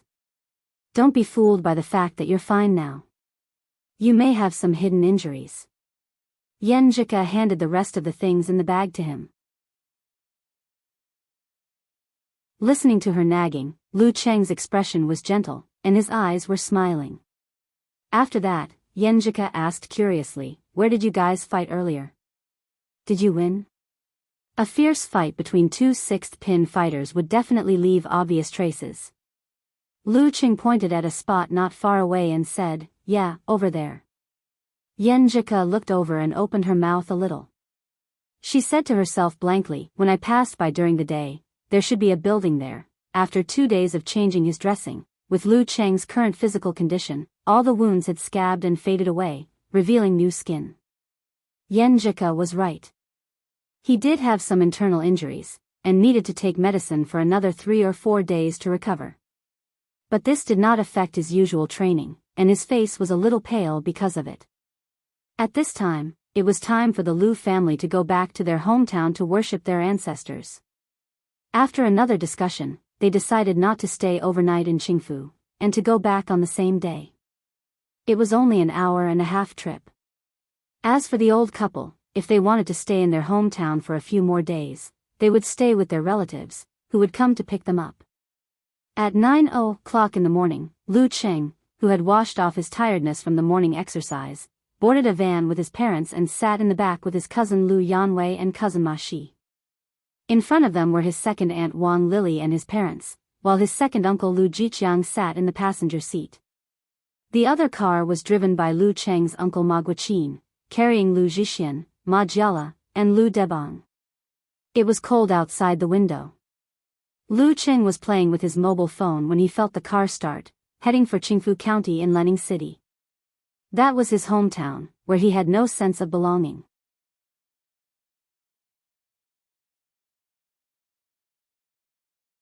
Chapter 357. Outside the car window, Lu Cheng had no intention of appreciating the scenery. He chatted with Yen Jika on QQ, browsed forums, Weibo and other places, and listened to his parents, second uncle and second aunt from time to time. Occasionally, he would add a few words. After that night's battle, he realized that his willpower had made another breakthrough. His ability to control his mind had become stronger, and he was more resistant to negative emotions such as fear, nervousness, and fear. Furthermore, he had also improved the application of his own moves and judgment in battle. He had also obtained excellent training. Even so, he still didn't like the surprise attack, but he was not as angry as before. As for the endorsement contract of the martial arts shoes, Wu Qinggui, who was on a business trip, approved the modification in principle. Once he came back, both parties could sign the contract officially and try to finish the process before the new year. In that case, Lu Qing could receive the endorsement fee of 700,000 yuan after the Spring Festival. While Lu Yanwei was playing games on his mobile phone and Ma Shi was listening to music with her eyes closed, time flew by. The car got off the highway and entered the county road. After several turns and stops, they entered the boundary of Liangtian village. "We're almost there." Lu Cheng's father, Lu Jisheng, reminded his drowsy wife and brother and sister-in-law. "We're almost there." Lu Cheng looked out of the car window curiously, looking at the so-called hometown. Lu Yanwei put down his phone and leaned over to look at her. Ma Shi didn't notice him at all. She was still listening to the music with her eyes closed. No one knew if she had fallen asleep. Outside was a 2-lane rural road with many 2-story and 3-story houses built on the side. They all had courtyards in front of their houses, and some of them even had cars parked there. "They all have cars." Lu Yanwei murmured to himself with a complicated tone. Lu Cheng wanted to laugh. He vaguely understood his cousin's mentality. To him, going back to his hometown to worship ancestors was like a city person going to the countryside. Naturally, he had a sense of superiority. However, he found that the villagers had all bought cars. Even if the brands were not eye-catching, they were still small cars. Lu Yanwei's own family didn't even have one. The countryside is quite rich now. Lu Yanwei's mother, Wang Lily, sighed in a similar tone. Lu Jisheng's father, Lu Jisheng, chuckled. Times are different now. There's a shortage of labor. As long as you're willing to work hard and have a skill, you can earn more than me every month. Plus, you don't have to pay taxes. Well, it's not very stable, so there's no guarantee. That's right. I heard that it costs a lot to hire a worker these days. Not to mention carpentry and masonry, the driver interrupted. But it can't be that every family is a carpenter and can earn so much, right? Lu Cheng's second uncle, Lu Jiqiang, didn't hide his doubts. That's for sure. But think about it, we're all from the same village. We can all see who has a house and a car. Who would be willing to lower themselves to others? Who would be willing to say that their partner was looked down upon by others? Then we have to follow. We have to grit our teeth and live frugally, unless we really have no other choice. The driver had traveled extensively and had seen many similar things. Lu Jiqiang smiled and said, "That's what I said. There's a lot of competition in the countryside." Lu Yanwei retracted his gaze and comforted himself. But Lu Cheng could see his disappointment and unwillingness. Lu Cheng's cousin had never been content with the status quo. He was always thinking about starting a business and getting rich quickly. Now that he was stimulated, it was inevitable that he would react. When Lu Yanwei was trying to start a business, Lu Cheng had always maintained an attitude of neither opposing nor encouraging him. He didn't want to be blamed by his second uncle and second aunt. As the car continued to move forward, more trees appeared on both sides of the road. The houses were no longer just on both sides of the road. Gradually, the atmosphere of a village began to appear.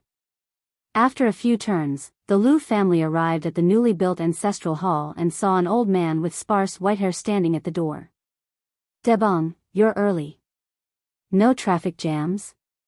The old man greeted them with a smile and said to Lu Cheng's grandfather, Lu Debong. Lu Debong said excitedly, "Third brother, why are you here?" "There's no traffic jams. It's been a smooth journey." Hearing the third brother, Lu Cheng roughly knew who the old man was. He was his grandfather's cousin, Lu Deguang, his third grandfather. He was the one who called for the revision of the genealogy and the new ancestral hall. If it weren't for Lu Cheng's mother nagging about the money, he wouldn't have remembered this elder. "I'm so excited, Debong. How many years has it been since we last met? You're already half buried in the earth. Every time we see each other, it's rare to see you again." Lu Deguang showed obvious joy. After greeting each other, he pulled Lu Debong into the ancestral hall and nagged, "Later, you'll burn incense to the ancestors, worship them, and finish the genealogy. At noon, we'll have a banquet when Jilin comes back. In the afternoon, we'll sweep the tombs on the mountain. Jilin is so busy. You don't need him to come back, do you?" Lu Debong said in surprise. "It's not easy for your fourth uncle to come here. How dare he not come back? When he was a child, you loved him the most. Every time you saw him, you would give him money." Lu Deguang waved his hand and said in high spirits, "And most of his business has been handed over to Erzi, so he has a lot of free time." Lu Cheng quietly followed behind and listened to them, just like Lu Yanwei and Ma Shi.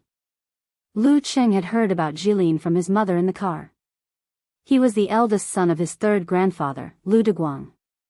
At first, he went to Qingfu County with a few villagers to help people with renovations. Later, he jumped out and started his own business. The more he did, the more successful he became. He had already moved to the city, but Lu Deguang refused to go with him, saying that he didn't want to leave the ancestral house. As for Erzi, he was Lu Jilin's only son, his cousin. His mother didn't mention his name, but said that he was more successful than his father and had expanded his business to Lening City. Erzi hasn't married yet? Lu Debang asked casually. Lu Deguang said with disappointment, not yet. He hasn't even settled on a girlfriend. Every time I talk about him, he just smiles. Don't be fooled by his ability. If he still doesn't find a wife in 2 years, I'll make him kneel in the ancestral hall. The corners of Lu Cheng's mouth twitched when he heard this.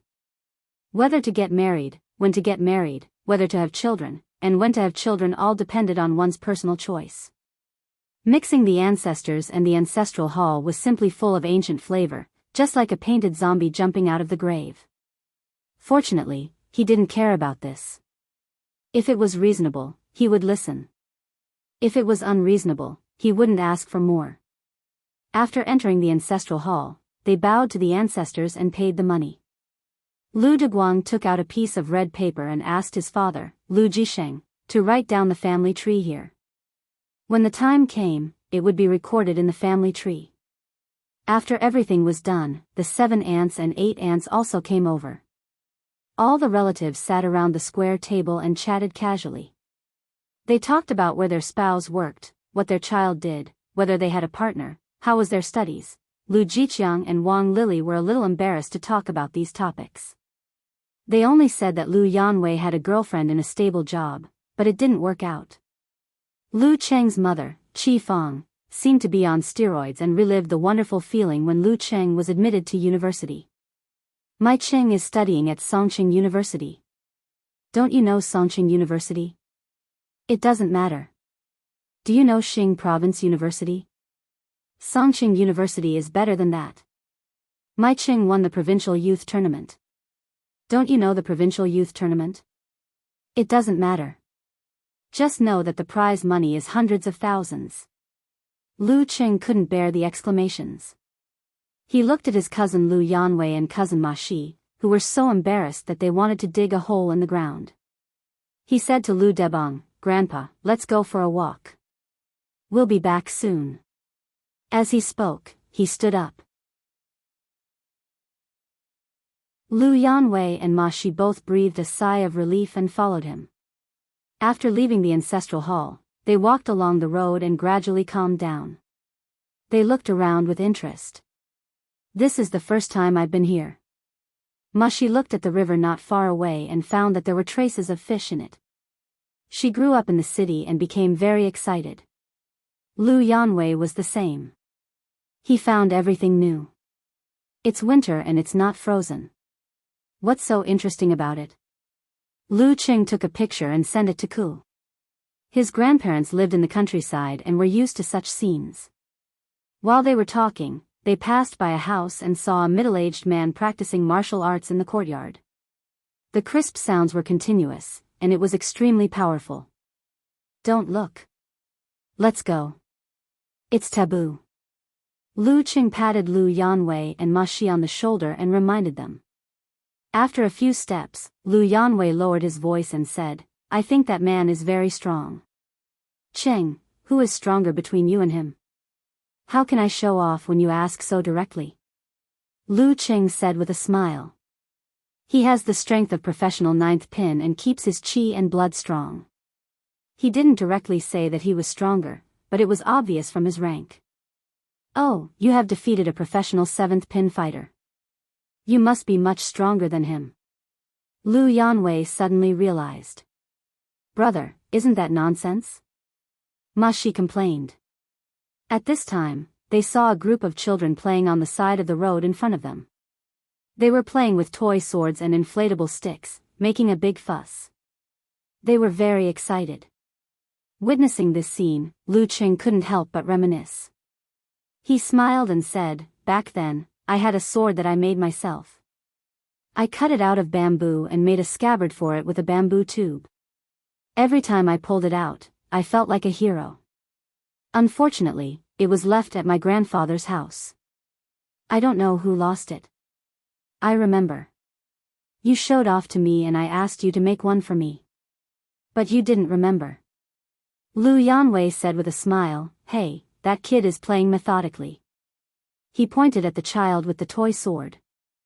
Not bad, right? My son? A man came up to him and said with a smile. It was the middle-aged man who had been practicing boxing in his yard. He had a square face and a lot of pockmarks on his skin. Lu Cheng had already noticed him. He asked with a smile, "Is this a family heirloom?" "Yes. Our ancestors were hunters for generations. This is my youngest son. My eldest son got the certificate of professional 9th pin and is a substitute in the Bat Squad." "Have you heard of the Bat Squad?" the middle-aged man said casually. "No." Lu Yanwei and Ma Shi shook their heads. Lu Cheng had heard of it but didn't want to ask. "Huh, are you the Lu family who came back to worship the ancestors today?" the middle-aged man asked. "Yes." Lu Cheng nodded calmly. Just then, they heard the roar of a motor and saw a black car coming around the corner. Then, it lost control and crashed into the side of the road, crashing into the group of children. The children were scared out of their wits and no one moved. The middle-aged man's hair stood on end and he rushed to his youngest son without thinking. He wanted to hold him and get away from the danger. As for the others, he didn't have time to care about them. He exerted force on his feet and jumped. When he reached the child, he heard the sound of the engine running faster and found the black car was already in front of him. Seeing the driver with a red face and panicked eyes, the middle-aged man was angry and sullen. He felt that he couldn't escape. Damn it! This drunkard mistook the accelerator for the brake. Just as he was in despair, he suddenly saw a figure leap past and heard a muffled sound of collision. Bang! Lu Cheng retracted and released his Dan force. Using both hands, he managed to lift the front of the car. The back wheels of the black car spun crazily and rubbed against the ground, making a sharp noise and sparks. But it couldn't move forward anymore. Crack! The cement under Lu Cheng's feet cracked and the black car's head caved in.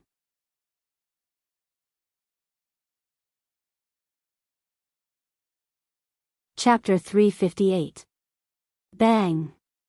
Amidst the eerie silence, Lu Cheng saw that the tire had completely stopped spinning. He loosened his grip and let the miserable-looking front of the car fall to the ground. The man in his 30s who was sitting in the driver's seat with a blank look on his face jumped up in fear. Just as Lu Cheng was about to step forward, open the door by force, drag this drunk driver out, and teach him a lesson, several families nearby heard the commotion, rushed out, and asked in confusion, "What's wrong? What's the matter? What happened?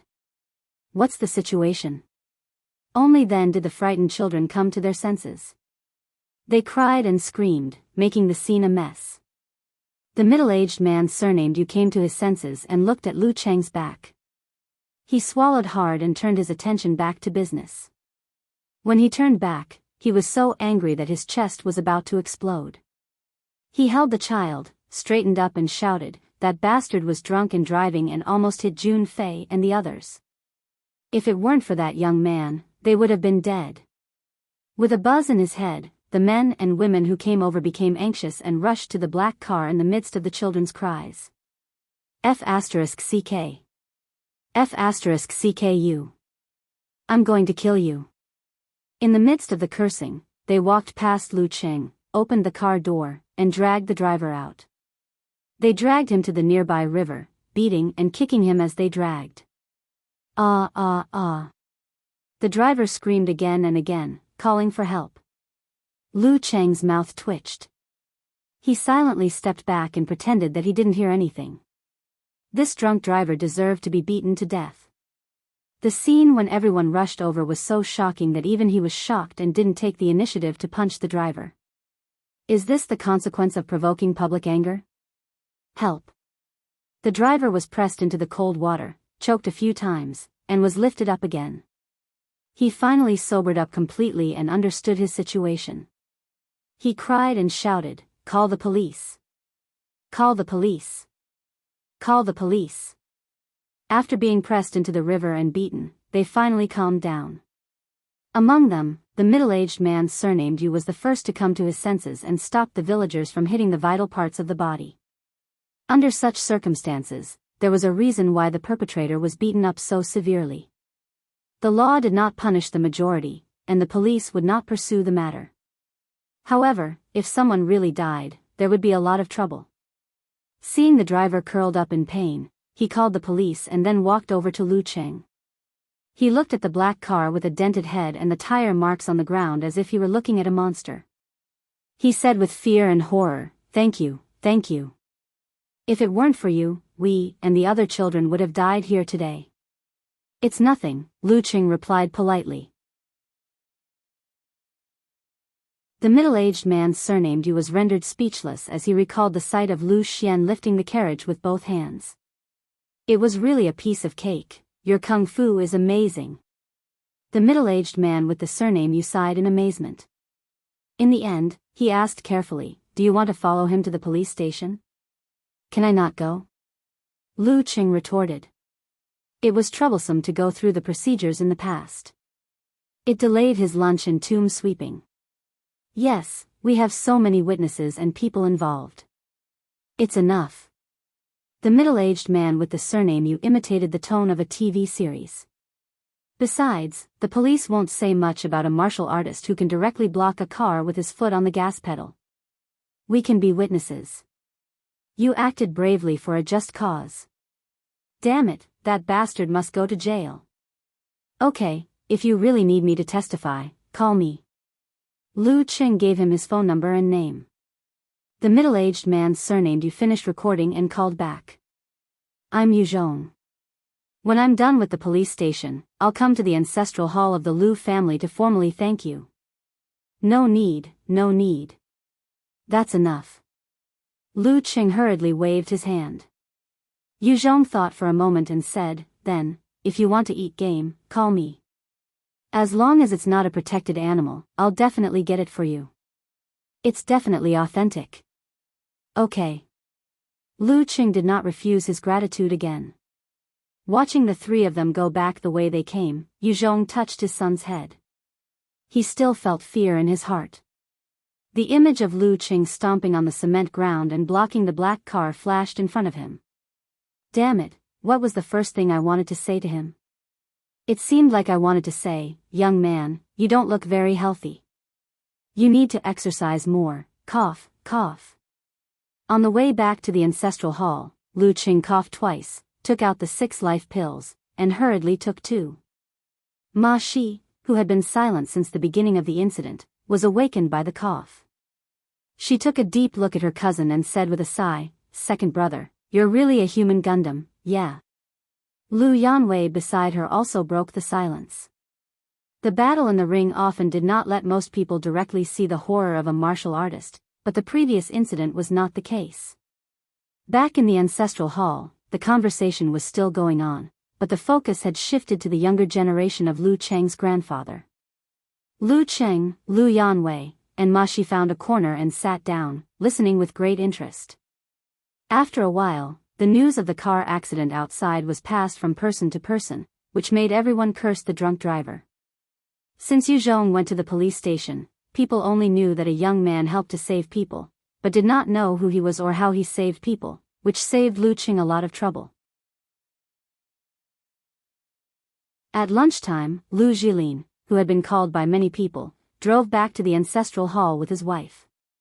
He looked a bit like Lu Cheng's father and second uncle, but even if he wore glasses, he couldn't hide his fierce-looking face and a bit of a gangster's temperament. If he didn't look like this, he wouldn't be able to control others. "Oh, fourth uncle, I've been waiting for you to come back. I've been telling my wife and children that among the elders, you love me the most, even more than my father." Lu Jilin was very enthusiastic, but it was hard to tell whether he was sincere or good at social interaction. Lu Debong was very surprised and touched his old eyes. "You're the first son in our family. Who else would I love if not you?" After Lu Jilin met Lu Jisheng and Lu Cheng, Lu Deguang asked, "Where's Erzi? Didn't he come back?" "Oh, fourth uncle, I'm sorry.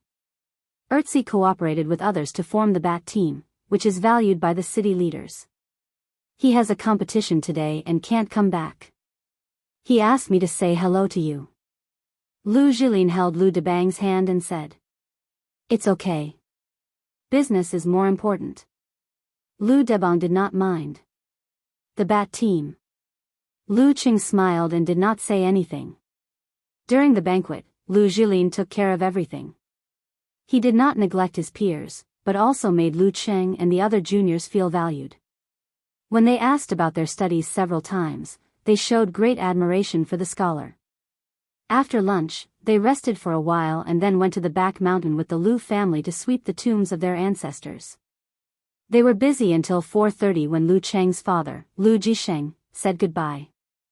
After several persuasions, Lu Jilin sent them to the entrance of the village. Lu Debong and his wife did not stay and followed them back. In the speeding car, Lu Qing recalled what had happened today and found that he only recognized his third grandpa and Uncle Jilin. He had no impression of the other relatives. It was too messy. Alas, I never thought I would be face blind one day, but this was not important. What was important was that they were going to Qingfu County to eat the famous tofu banquet, where all the dishes were made of tofu. At around 8 p.m., a Trident sports car stopped in front of the Lu family's ancestral house in Liangtian village. "Erzi, why are you back so late?" Lu Deguang stood at the door and said with a straight face. The door of the sports car opened and a man in casual clothes got out. He was less than 30 years old, with thick hair and a round face with ordinary features. "I just finished my work." He shook the key. "Your fourth grandpa and the others left long ago," Lu Deguang said with hatred. Erzi laughed and said, "Well, I'm back to ask Uncle you for some game. My friends want to eat." "You?"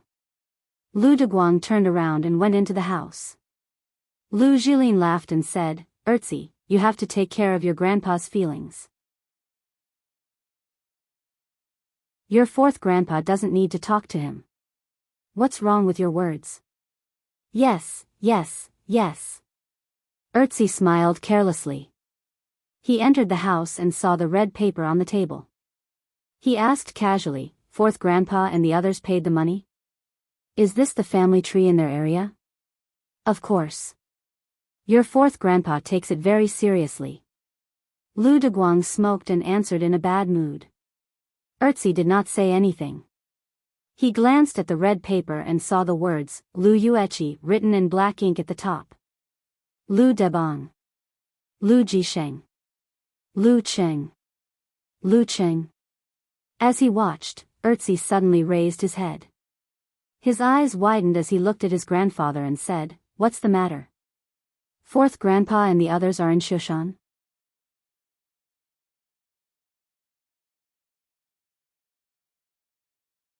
Chapter 359. Yeah. Didn't I tell you before? Lu Deguang stared at Erzi. It's been too long. Erzi slapped his forehead in regret. Back then, when his grandfather had mentioned the relatives over there, he hadn't been paying attention at all and had forgotten about it. After a few seconds, he asked, "When did fourth grandpa leave?" "Didn't I tell you? They left long ago." Lu Deguang was a little angry and took a puff of his pipe. Under Lu Jilin's puzzled gaze, Erzi paced back and forth and suddenly said, "Grandpa, give me fourth grandpa's phone number. I'll call to say hello and apologize." When Lu Deguang heard this, he immediately calmed down and smiled again. "That's more like it. Well, the number is." He was very happy to see that his grandson cared about his relatives. After writing down the number, Erzi dialed it directly. After a while, he heard an old and puzzled voice. "Hello? Hello, fourth grandpa. I'm Erzi." He smiled and said his name directly, so as not to be mistaken as a swindler.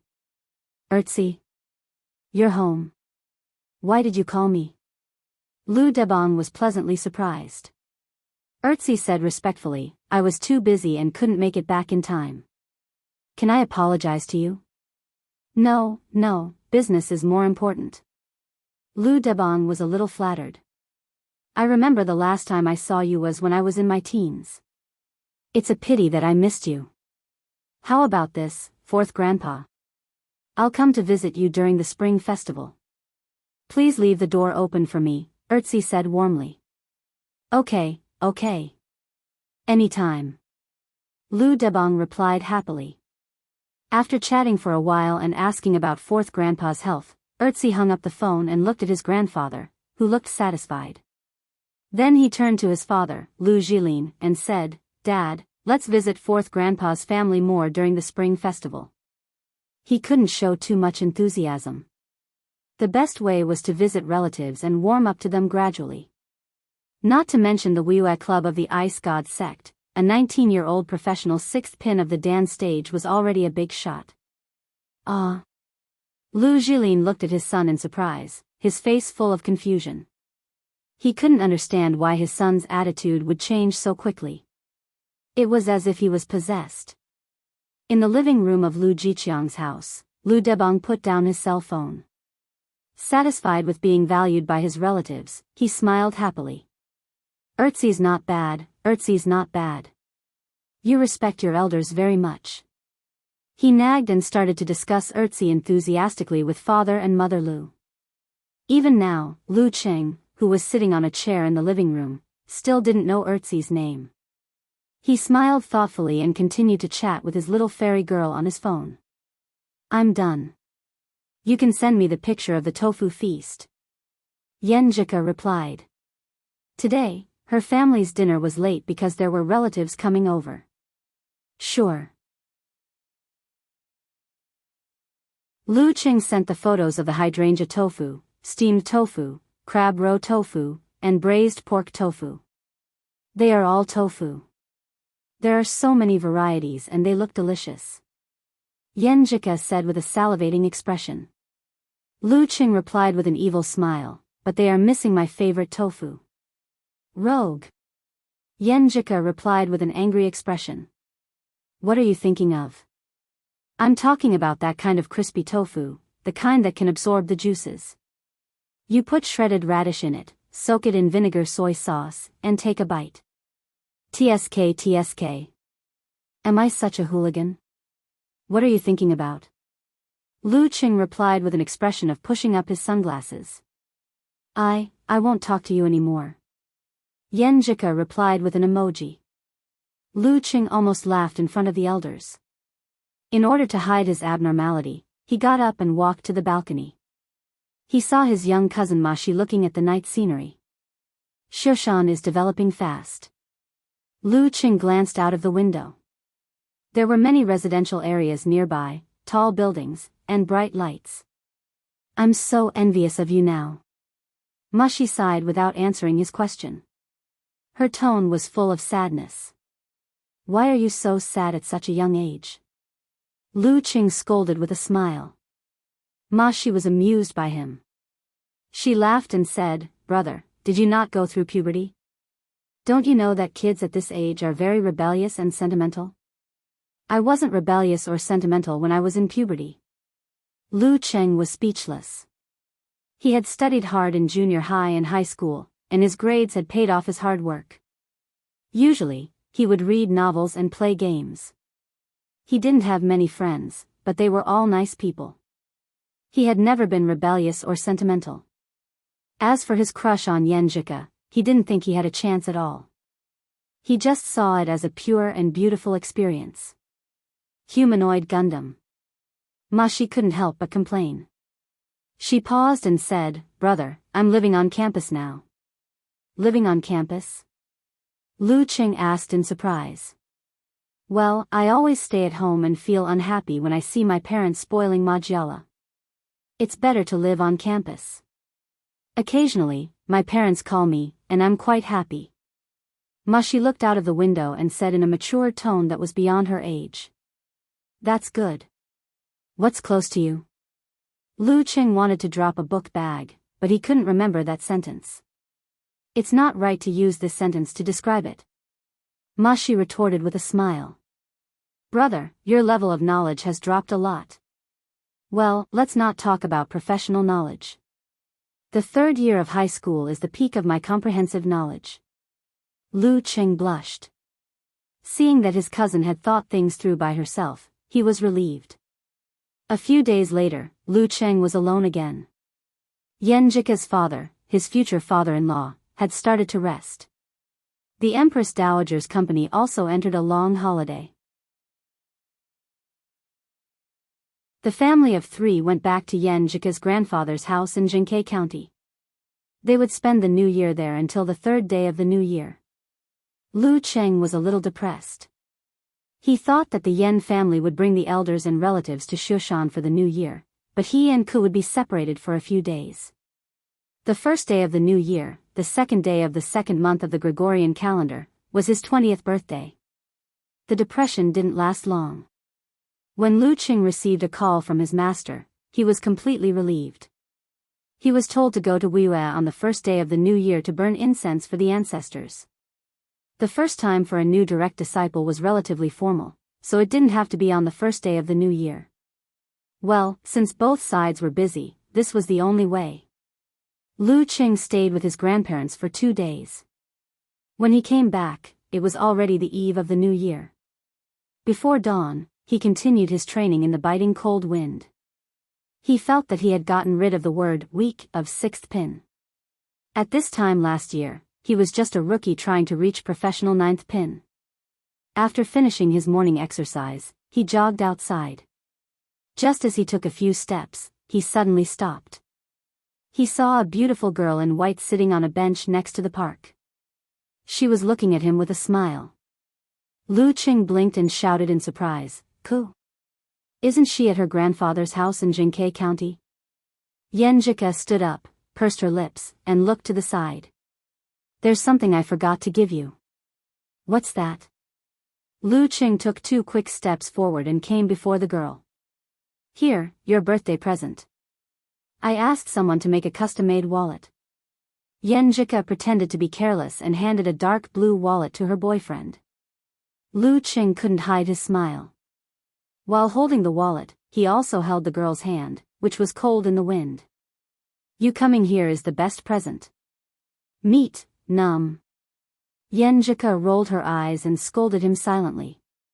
Then she said, "I don't like that wallet of yours for a long time." She used this excuse to hide her intentions. Lu Qing moved his heat flow to warm her delicate hand. He pulled her to sit down again and recalled the past. "Last year, when you called me to say happy birthday and sang the birthday song, I was so surprised that I wanted to shout from my aunt's balcony. Humph, I mustered up my courage to call you, and you still forced me to sing." Yen Jika's eyes were full of sweet annoyance. "Hee, give me an inch and I want a yard." Lu Qing held the girl's waist and kissed her when no one was around. He expressed his meaning with his actions. After a few minutes of whispering sweet nothings, Yen Jika suddenly woke up and said, "I have to go back. I told them I was going to buy something, but I ended up in Shushan." She had come by the earliest train and had to get back before lunchtime. Lu Cheng's heart skipped a beat. "Then, I'll send you back to Jinkei." "Okay." Yen Jika didn't refuse and nodded in surprise. On New Year's Eve, Lu Cheng, who had just returned from Jinkei County, happily spent the new year at his grandfather's house. From time to time, he put his hand into his pocket and touched the new wallet. Since he was successful, Lu Yanwei didn't make a fuss last year. The family was very comfortable, without any hidden worries, and happily welcomed the new year. When it was almost 12:00, Lu Cheng was about to sneak to the balcony to call Ku when he suddenly felt his phone vibrate. He looked at the screen and saw the name, Little Fairy. What a coincidence. "I was just about to call you." On the balcony, Lu Cheng leaned against the corner and said happily, "Isn't it because it's almost your birthday?" Yen Jika replied proudly, "I was just waiting to say happy birthday to you and then go to bed. Anyway, I'm very flattered." Lu Cheng smiled to express his feelings. Hee. Yen Jika laughed. After a few words, the firecrackers outside started to sound fiercely, covering all the sounds. Lu Cheng and Yen Jika didn't talk, just like last year.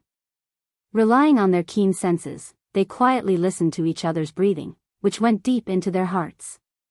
When the crackling sounds died down, Lu Cheng said in a warm and peaceful mood, "Happy New Year." "Happy New Year and happy birthday to you too." Pfft. How can I say happy birthday to you? Of course you should celebrate my birthday with me. Okay. Can you sing another song today? What do you want to hear? Birthday song? Sing, I'm going to marry you tomorrow. No. Sing it. Just one sentence. Outside the window, fireworks were everywhere. The beginning of a new year was bright and glorious.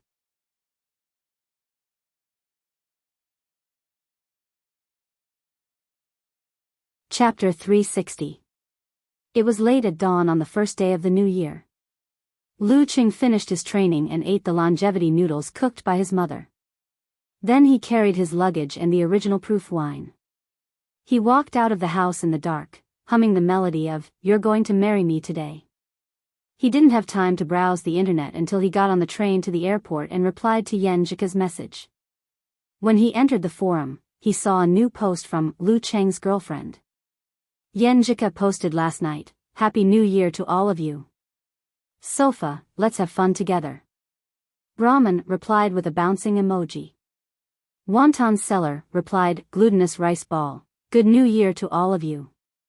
I wish myself a smooth college entrance examination and look forward to our reunion in the summer vacation. So annoying. I was squeezed into the sewer while I was eating snacks." Eternal Nightfall. Yan Shaoling knew that Yan Jika was going to post, but she still missed it. Well, let's rewind. Happy New Year to all of you. Happy birthday to Lu Cheng. We can't call him a 19-year-old sixth pin anymore. We have to call him a 20-year-old sixth pin. Unparalleled Dragon King laughed. I'm late, so I won't say Happy New Year to all of you. I wish all of you good health and vigor. May you have a baby soon. Okamoto's fan didn't change his attitude. Looking at everyone's joking and blessings, Lu Cheng's mood was like the sky outside, gradually brightening up as a warm sun rose. No matter where he went, there was always a group of people he didn't know supporting him. This feeling was very, very good. He arrived at Shanghai Airport in Huiyue Province at noon and saw his senior sister Shi Yuejian in the arrival hall. Shi Yuejian was wearing a pair of black-rimmed glasses with no degrees. She waved her hand and said softly but far away, "Why did you bring wine to your master again?" "I'm afraid he won't let me in if I don't bring wine." Lu Cheng made a joke. Shi Yuejian shook her head helplessly. "You have to watch him and control the amount he drinks." Lu Cheng smiled bitterly. "Senior sister, do you think he'll listen to me? If you nag him more, he will listen to you." Shi Yu laughed and began to teach him the true scripture. That's the kind of attitude he has for his daughter. Will he beat me up if I'm like that? Lu Cheng said self-deprecatingly. Well, sorry to trouble you. Shi Yu smiled, turned around, and led Lu Cheng to the parking lot where her sedan car was parked. Geezer Shi, who was sitting in the back row, poked his head out. His eyes lit up as he said, "Brat, you're getting more and more mature. Come to me. Dad, don't drink so much. You've been coughing so badly recently." Shi Yuejian nagged. Okay. Just one bite at a time. Geezer Shi rubbed his temples and gave in. After getting in the car, Shi Yuejian pointed to the man in his 30s in the driver's seat and said, "Your brother-in-law, Wu Huikong." "Hello, brother-in-law." Lu Cheng greeted him with a smile. His brother-in-law was not a disciple of the Ice God sect. He was a professional manager, but he also practiced martial arts. A few years ago, he finally reached the Dan stage. Currently, he was in charge of part of the Ice God sect's industry on behalf of his master. Wu Huikong was tall and had short hair. He looked smart and gentle. As he started the car, he smiled and said, "Hello, little junior brother. Your senior sister has been talking about you for the past 6 months. She always says that my little junior brother is so powerful and has so much potential. I'm so jealous of you. I'm not exaggerating." Shi Yuejian protested. "You don't spoil your junior brother with your praises." Geezer sure agreed with his son-in-law and said, "This brat will become arrogant and complacent if we don't teach him a lesson from time to time." Then he looked at Lu Cheng and said, "I've helped you get the compensation for the previous incident. The internal explosion punch of the fire sect, which is a simplified version of physical invulnerability. I'll give it to you later. I'll also teach you 3 moves of the ice sect this time: North Wind, Polar, and Frost." "Okay." Lu Cheng was invigorated. Geezer sure glanced at him and said, "I could have asked for more, like the explosive punch. But you don't have a good foundation, so you have to practice carefully. You can't be greedy." "Humph, my Thunder Roar Zen is famous. How many Dan stage and inhuman experts were killed by it? Look at you now, how long has it been since you used it in a battle? It's because you don't master it well enough." "Yes, master." After being reminded, Lu Cheng also felt that he had neglected something in his practice. Although it was not like a monkey moving corn, it was close enough. Shi Yuejian, who was sitting in the passenger seat, was listening quietly. Then she interrupted, "Internal explosion punch? Junior brother, you have to be careful. Try not to use it when you practice.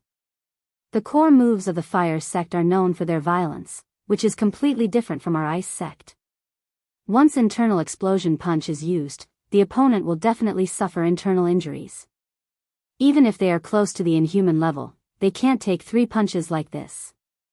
I mean, after 3 punches, they will die."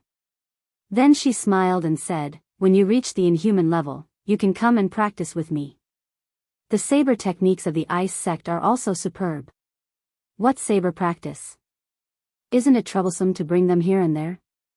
Isn't it troublesome to destroy them after a few rounds? The most powerful and reliable thing for a martial artist is his own fist and body," Geezer sure said disdainfully. Lu Cheng then remembered his senior sister's nickname, Black and White Magical Saber, Shi Yuejian. The 4 of them talked and laughed as the car sped out of the city and onto the winding mountain road. They arrived at the Ice God sect halfway up the Yanbing Mountain. Compared to the last time Lu Cheng was here, this place was much livelier. Finally, it looked like a big sect. Of course, it would only last for 2 or 3 days. When they walked along the road and entered the sect, all the disciples stood respectfully when they saw Geezer sure. Some called him Martial Uncle, and some called him Martial Granduncle. Their expressions were full of fear and admiration. The incident of White Heaven and Earth last time had been spread by the elders and disciples with exaggerated details. Geezer sure had really become an immortal in the hearts of most of the juniors. Ahem. Geezer sure cleared his throat and walked more arrogantly. It seemed that he was enjoying this kind of treatment very much. Lu Cheng held back his laughter and didn't say anything. The older his master was, the more similar his mentality was to his juniors. They walked all the way to the Ice God Palace. Sect leader He had been waiting for them with a group of elders and direct disciples. "Hello, Martial Granduncle. Hello, 7th Martial Uncle. Hello, young Martial Uncle." In the greetings, Zhu Tai, Lei Fong, and the others no longer called Lu Cheng reluctantly. After Lu Cheng followed his master to worship the ancestral master, burned incense, and went to the Xifeng Palace with everyone to take a seat, Mo Jingting, who was dressed very plainly, came to him and whispered, "After watching the fight between you and Peng Liyun, senior brother Zhu and junior brother Lei are convinced by you." When they met recently, the focus of their discussion was the National University Martial Arts Competition in April. They were talking about Peng Liyun from Shangqing, Ren Li from Kongtong, and Chao Yang and Zhen Huanqing from Xinghai, and you, young Martial Uncle from Wiyue Club and Ice God Sect. Who will take the lead? I'm looking forward to it. 5 geniuses of 6th pin under the age of 22, and maybe even inhuman. This is probably the most anticipated competition besides the top professional competitions and the 5 major title competitions. After hearing Mo Jingting's words, Lu Cheng was also looking forward to it. He even felt his blood boiling. In April, he would fight with Peng Liyun, Ren Li, and Chao Yang, Zhen Huanqing, and Li Xiaoyuan, who represented different big forces, to fight for the only championship. They even bet a lot of money on it, Enchanting added. It sounds like you're in it too. Lu Qing didn't ask who they favored. If it were him, he would also bet on Peng Liyun or Renli, how dare I? Young martial uncle, you, Peng Liyun, and Renli are all monsters. How can a normal person like me tell the difference between the monsters? Enchanting chuckled. But I still bet 100,000 yuan on you, young martial uncle. After all, we're on the side of reason. It's not right to help people. It's not right to say that I can't win. Lu Qing laughed. Enchanting was speechless for a moment. After a while, she smiled sweetly. Young martial uncle, you're so humorous. Why didn't you talk to me like this before? Well, you sincerely treat me as your young martial uncle. Of course I'm humorous. Lu Qing put his hands in his pockets and smiled leisurely. Enchanting was silent for a while. Then she sighed. Young martial uncle, are you really only 19 years old? I'm 20. Thank you. While speaking, Lu Cheng's mind had drifted to April, to the National University Martial Arts Competition. Who will be the hero when they are young? While yearning and looking forward to it, Lu Qing didn't forget that his foundation was not solid enough. If he wanted to compete with Peng Liyun and the others, he still needed to go a long way. While Lu Cheng was worshipping the ancestors in the Ice God sect, the Lu family also welcomed guests. In Lening City, there was a custom of not visiting relatives on the first day of the new year, so Lu Jilin and his son came to Shushan to visit. Lu Debong was very happy about this. He invited the whole family of his eldest son, Lu Jisheng, and youngest daughter, Lu Jixian, and set up a big table. As soon as Erzi entered the door, he looked left and right, but when the banquet started, he still didn't see Lu Cheng. He suddenly had doubts in his heart, so he deliberately changed the topic. Our generation should have the character, Yuan, but many people don't care about this. Yes, you're called Yuan Chang, and he's Yan Wei. Both of you are in the Yuan generation, Lu Debong said with a smile. We don't care about it when it comes to Cheng. In that case, should Cheng be called Lu Yuancheng? Lu Yanwei said with interest. Ma Shi interrupted, no, it's more appropriate to call him Lu Yuanba. This made everyone laugh. Erzi and Lu Yuanchang seized the opportunity and asked, Cheng? He's not here, right? He went to Wuyue to pay a New Year's visit to his master and burn incense for his ancestors, Qi Fang answered proudly. He went to Wuyue. Erzi looked at his father and felt disappointed. After the banquet at noon, Gizershur found Lu Cheng and smiled. Your martial uncle sect leader asked if you want to take a task. What task? Lu Cheng asked carefully. Go to Haishi sect, Dinghai sect, and Hanshi sect to pay a New Year's visit on behalf of the Ice God sect. Gizershur smiled kindly.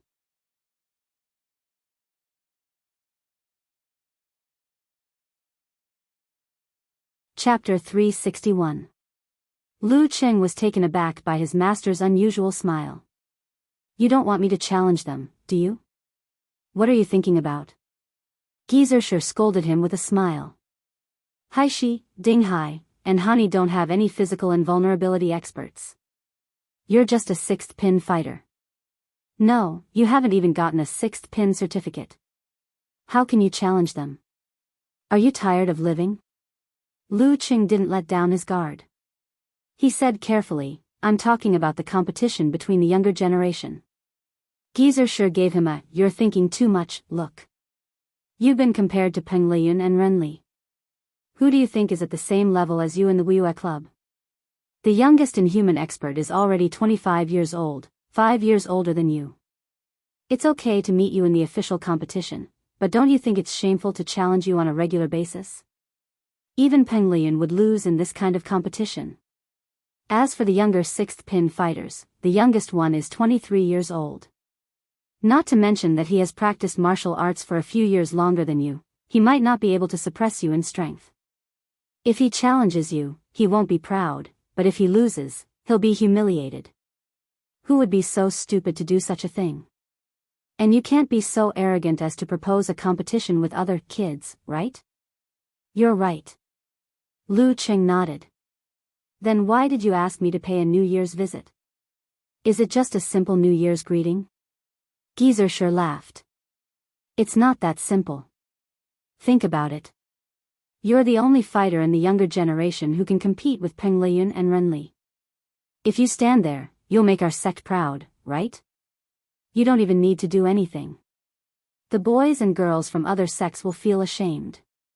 So you're using me as a tool to show off. Lu Cheng suddenly realized.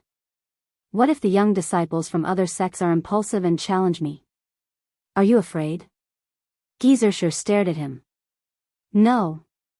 A smile appeared on Lu Cheng's face. He pondered for a while and asked, but why are you smiling so strangely, Master? He was so amiable. He couldn't help but feel scared. He always suspected that something was waiting for him. That's how I always smile. Geyser didn't admit it. Lu Cheng looked at him doubtfully, showing his disbelief. Geyser let out a ha and poured out 2 drops of wine into his mouth. He moistened his throat and said, if you want to represent the Wiyue Club's part of the top competition, you might be excluded. In that case, you can consider Longhu and Shushan study. A man's ambition is to travel far and wide.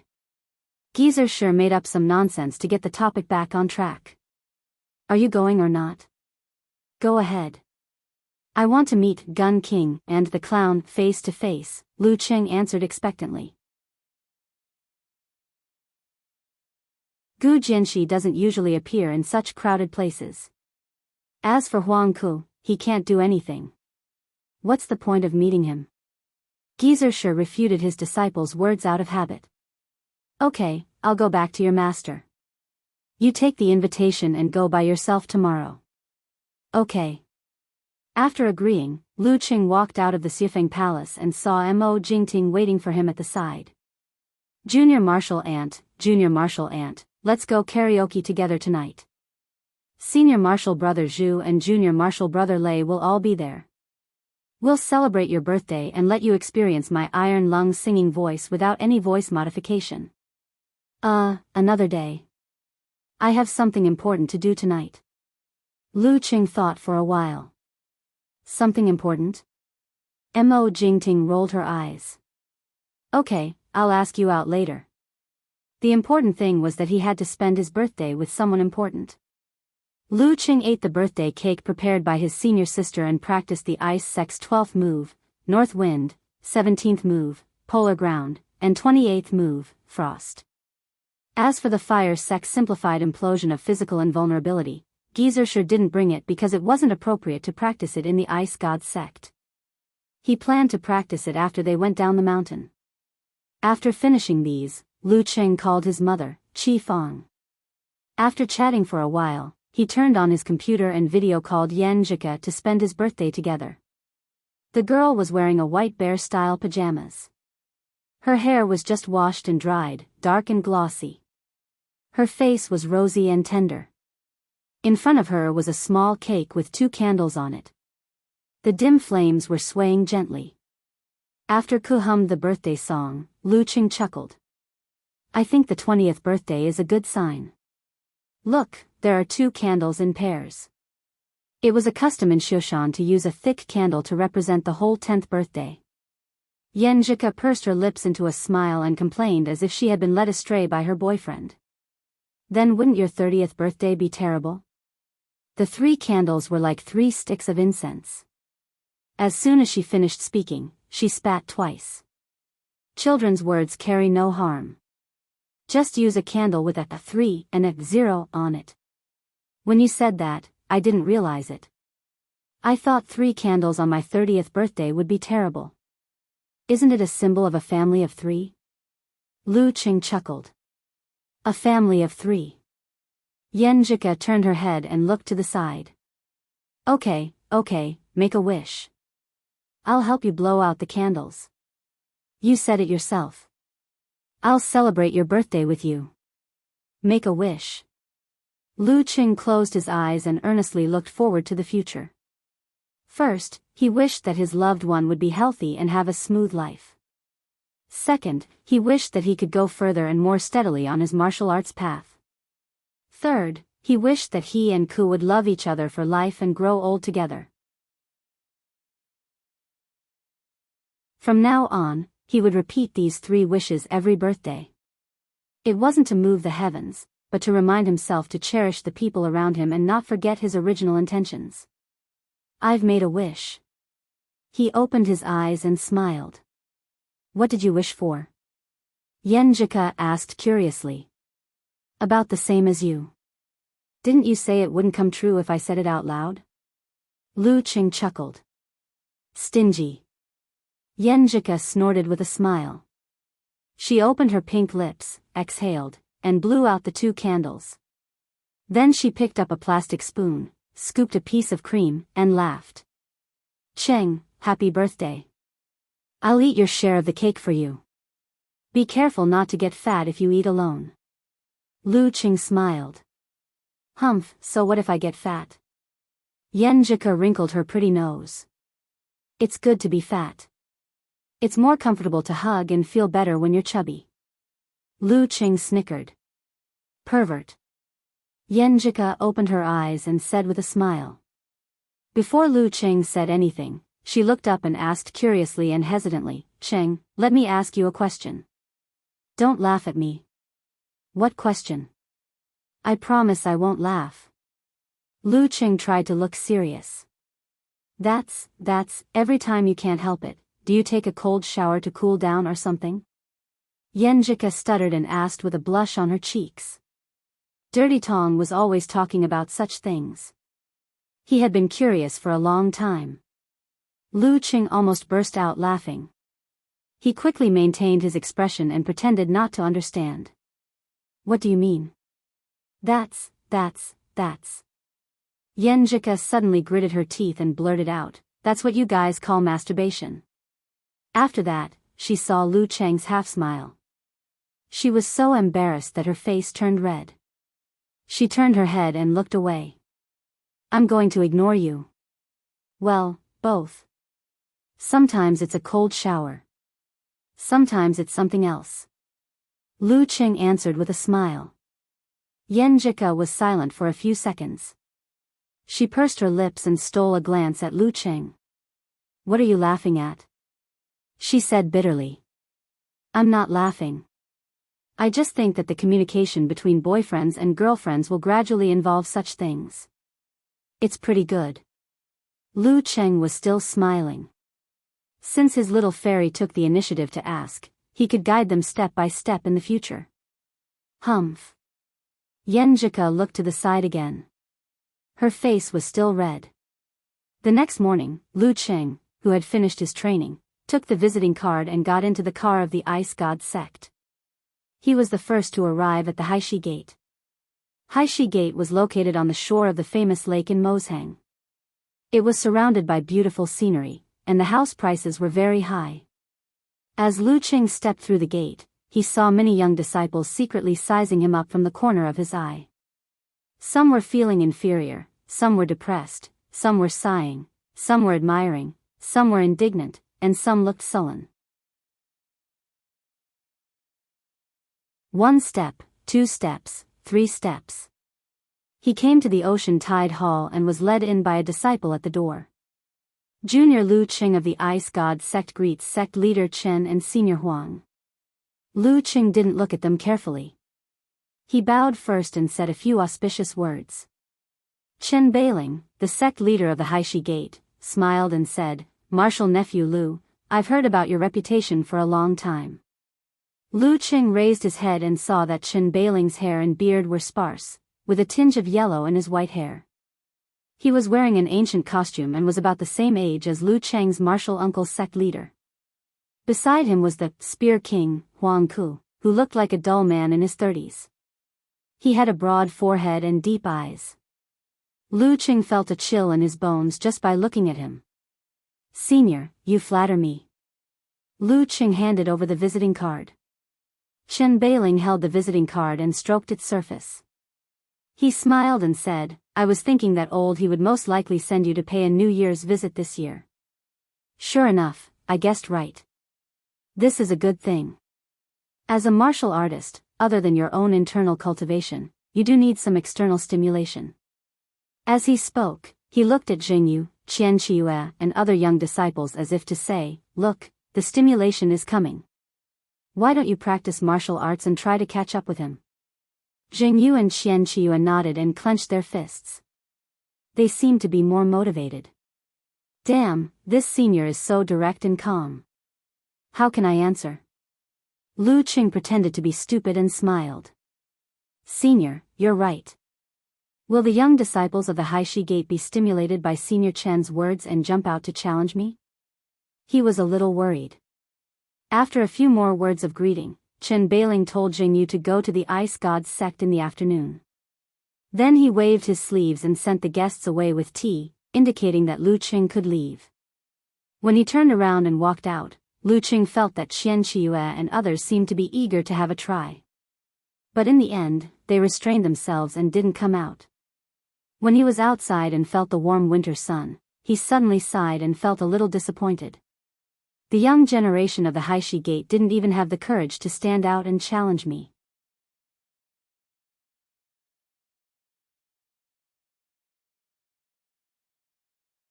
Chapter 362. After that, Lu Qing went to Dinghai sect and Hanqi sect. Unsurprisingly, he didn't see Clown Gu Jinshi. As for the younger generation, they were slightly weaker than Hai Shimen, so none of them impulsively came out to challenge him. After returning to Yanbing Mountain, he reported everything to Martial Uncle sect leader He. The young people of these sects are very calm. He shook his head and smiled. That's a good thing. You've messed up the internal situation of the Wiyue Club and stimulated everyone to work harder. What he meant was that Jingyu, Lei Feng, Qian Qiue, and the others had all entered the sect when they were in their teens. Their peers had watched them grow day by day and had long been used to falling behind. They had also slowly become arrogant. It was only when Lu Qing descended from the heavens and entered this situation that they broke the inherent understanding and stirred up various emotions among the disciples. Well, Uncle Master knows about the catfish effect. Lu Qing didn't continue the conversation. He left and went down the mountain with his master and returned to Shi Yuejian's villa. At this point, Geezer Shi took out a visualization diagram. There was a fiery red and unusually heavy sun on it. With just a glance, Lu Qing felt the heat flow that symbolized the power of blaze in his body surging, being absorbed, and being compressed. Internal explosion is harder to master than severe warning. First, you have to visualize this red sun, and then control it with the Zhurong diagram. Then, you have to coordinate the strength of your attacks. You have to be very careful when you practice. It's not a fun thing to have an explosion in your body.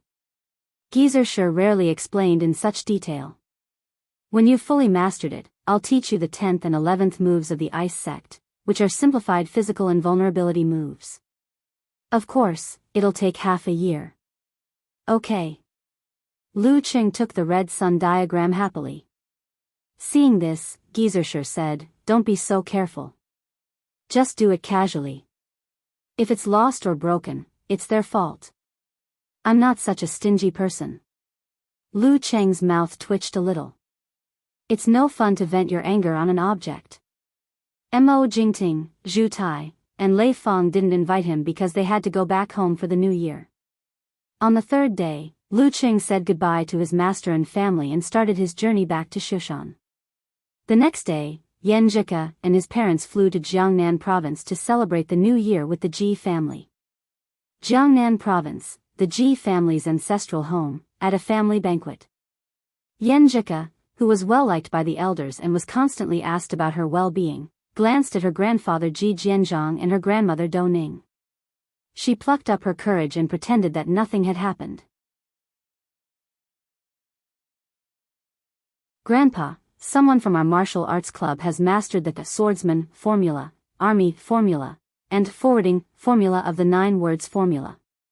She wanted to use this to open up the topic and gradually lead to the related content of Shushan Studies' 9 words formula. The reason why she said it in front of everyone was to appear calm and to appear as if it was just a casual mention, so as not to arouse the suspicion of the old man.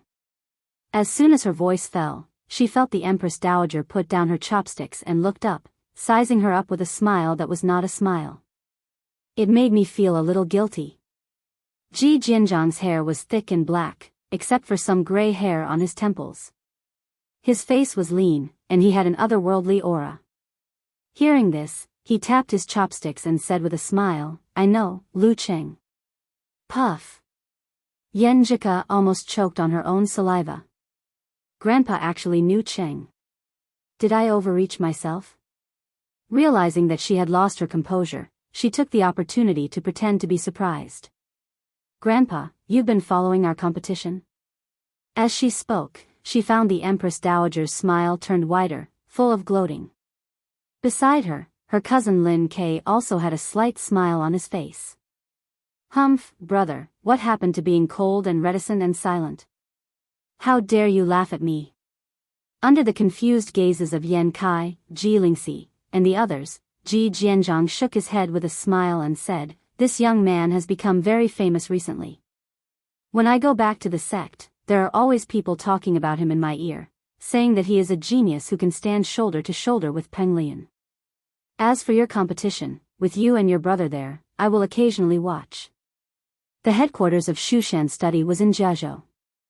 As a native of Jiangnan province, Ji Jianzhang had been sent here to guard the eastern base for decades. Phew. Yan Jika quietly breathed a sigh of relief. Just as she was about to speak, she heard her grandma Do Ning ask with a smile, "I also hear Lu Cheng's name from time to time. You and your brother are both members of Songqing University Martial Arts Club. What do you think of him?" Do Ning looked to be in her 40s. Her hair was tied up in a bun, and her temperament was graceful. Her facial features were somewhat similar to Ji Mingyu and Yan Jika's. But when she looked around, she really had the divine light of lightning. She had the demeanor of a master. "Granny, why do you ask?" Yan Jika blinked her eyes and acted cute. "How can I answer this? How embarrassing would it be if I praised him so much?" Because she had to travel between Jiangnan and Shushan when she was young, and there were several northerners in her family, she was confused with the way she addressed her elders. She no longer used the combination of grandpa and grandma, but grandpa and grandma. When she started studying, it had become a habit and she was too lazy to change it. "I'm just asking." "Is it hard to answer? Just say what you want to say." Do Ning said with interest, "You too, tell me." She was looking at Lin Kei and Yan Jika, not including Ji Lingxi and Ji Dian. Feeling Empress Dowager's gloating gaze and her father's interested gaze, Yan Jika looked up and tried not to look so gentle and sweet. She pursed her lips and said with a smile, "He's a very talented and hard-working person. Well, he's also very nice." "Very, very nice." At this moment, Lin Kei spoke up in a timely manner, attracting everyone's attention. "Very good, very good." His words were concise and comprehensive, but it made everyone more curious about Lu Cheng. When did our Ice Prince praise other martial artists of the same generation like this? Yan Jika listened with gratitude and pride. She was proud that her cousin had such a high opinion of Cheng, and grateful that he helped to divert the attention of her relatives. Not bad. It's good to have such a teammate, just like the Dragon King and the Warrior Sage. Only by encouraging and chasing each other can we achieve our current achievements. Ji Jianzhang nodded with satisfaction. Over the past year, thanks to this, you've improved faster than I expected. Now you have the strength of a professional seventh pin, and there are signs of the genetic mutation of your root pulp. Practice hard, but don't be impatient. Being slow doesn't mean you can't go far. After seeing Lin Kei nod slightly, he turned to look at his favorite granddaughter and said, "Ku, why did you mention Lu Cheng?"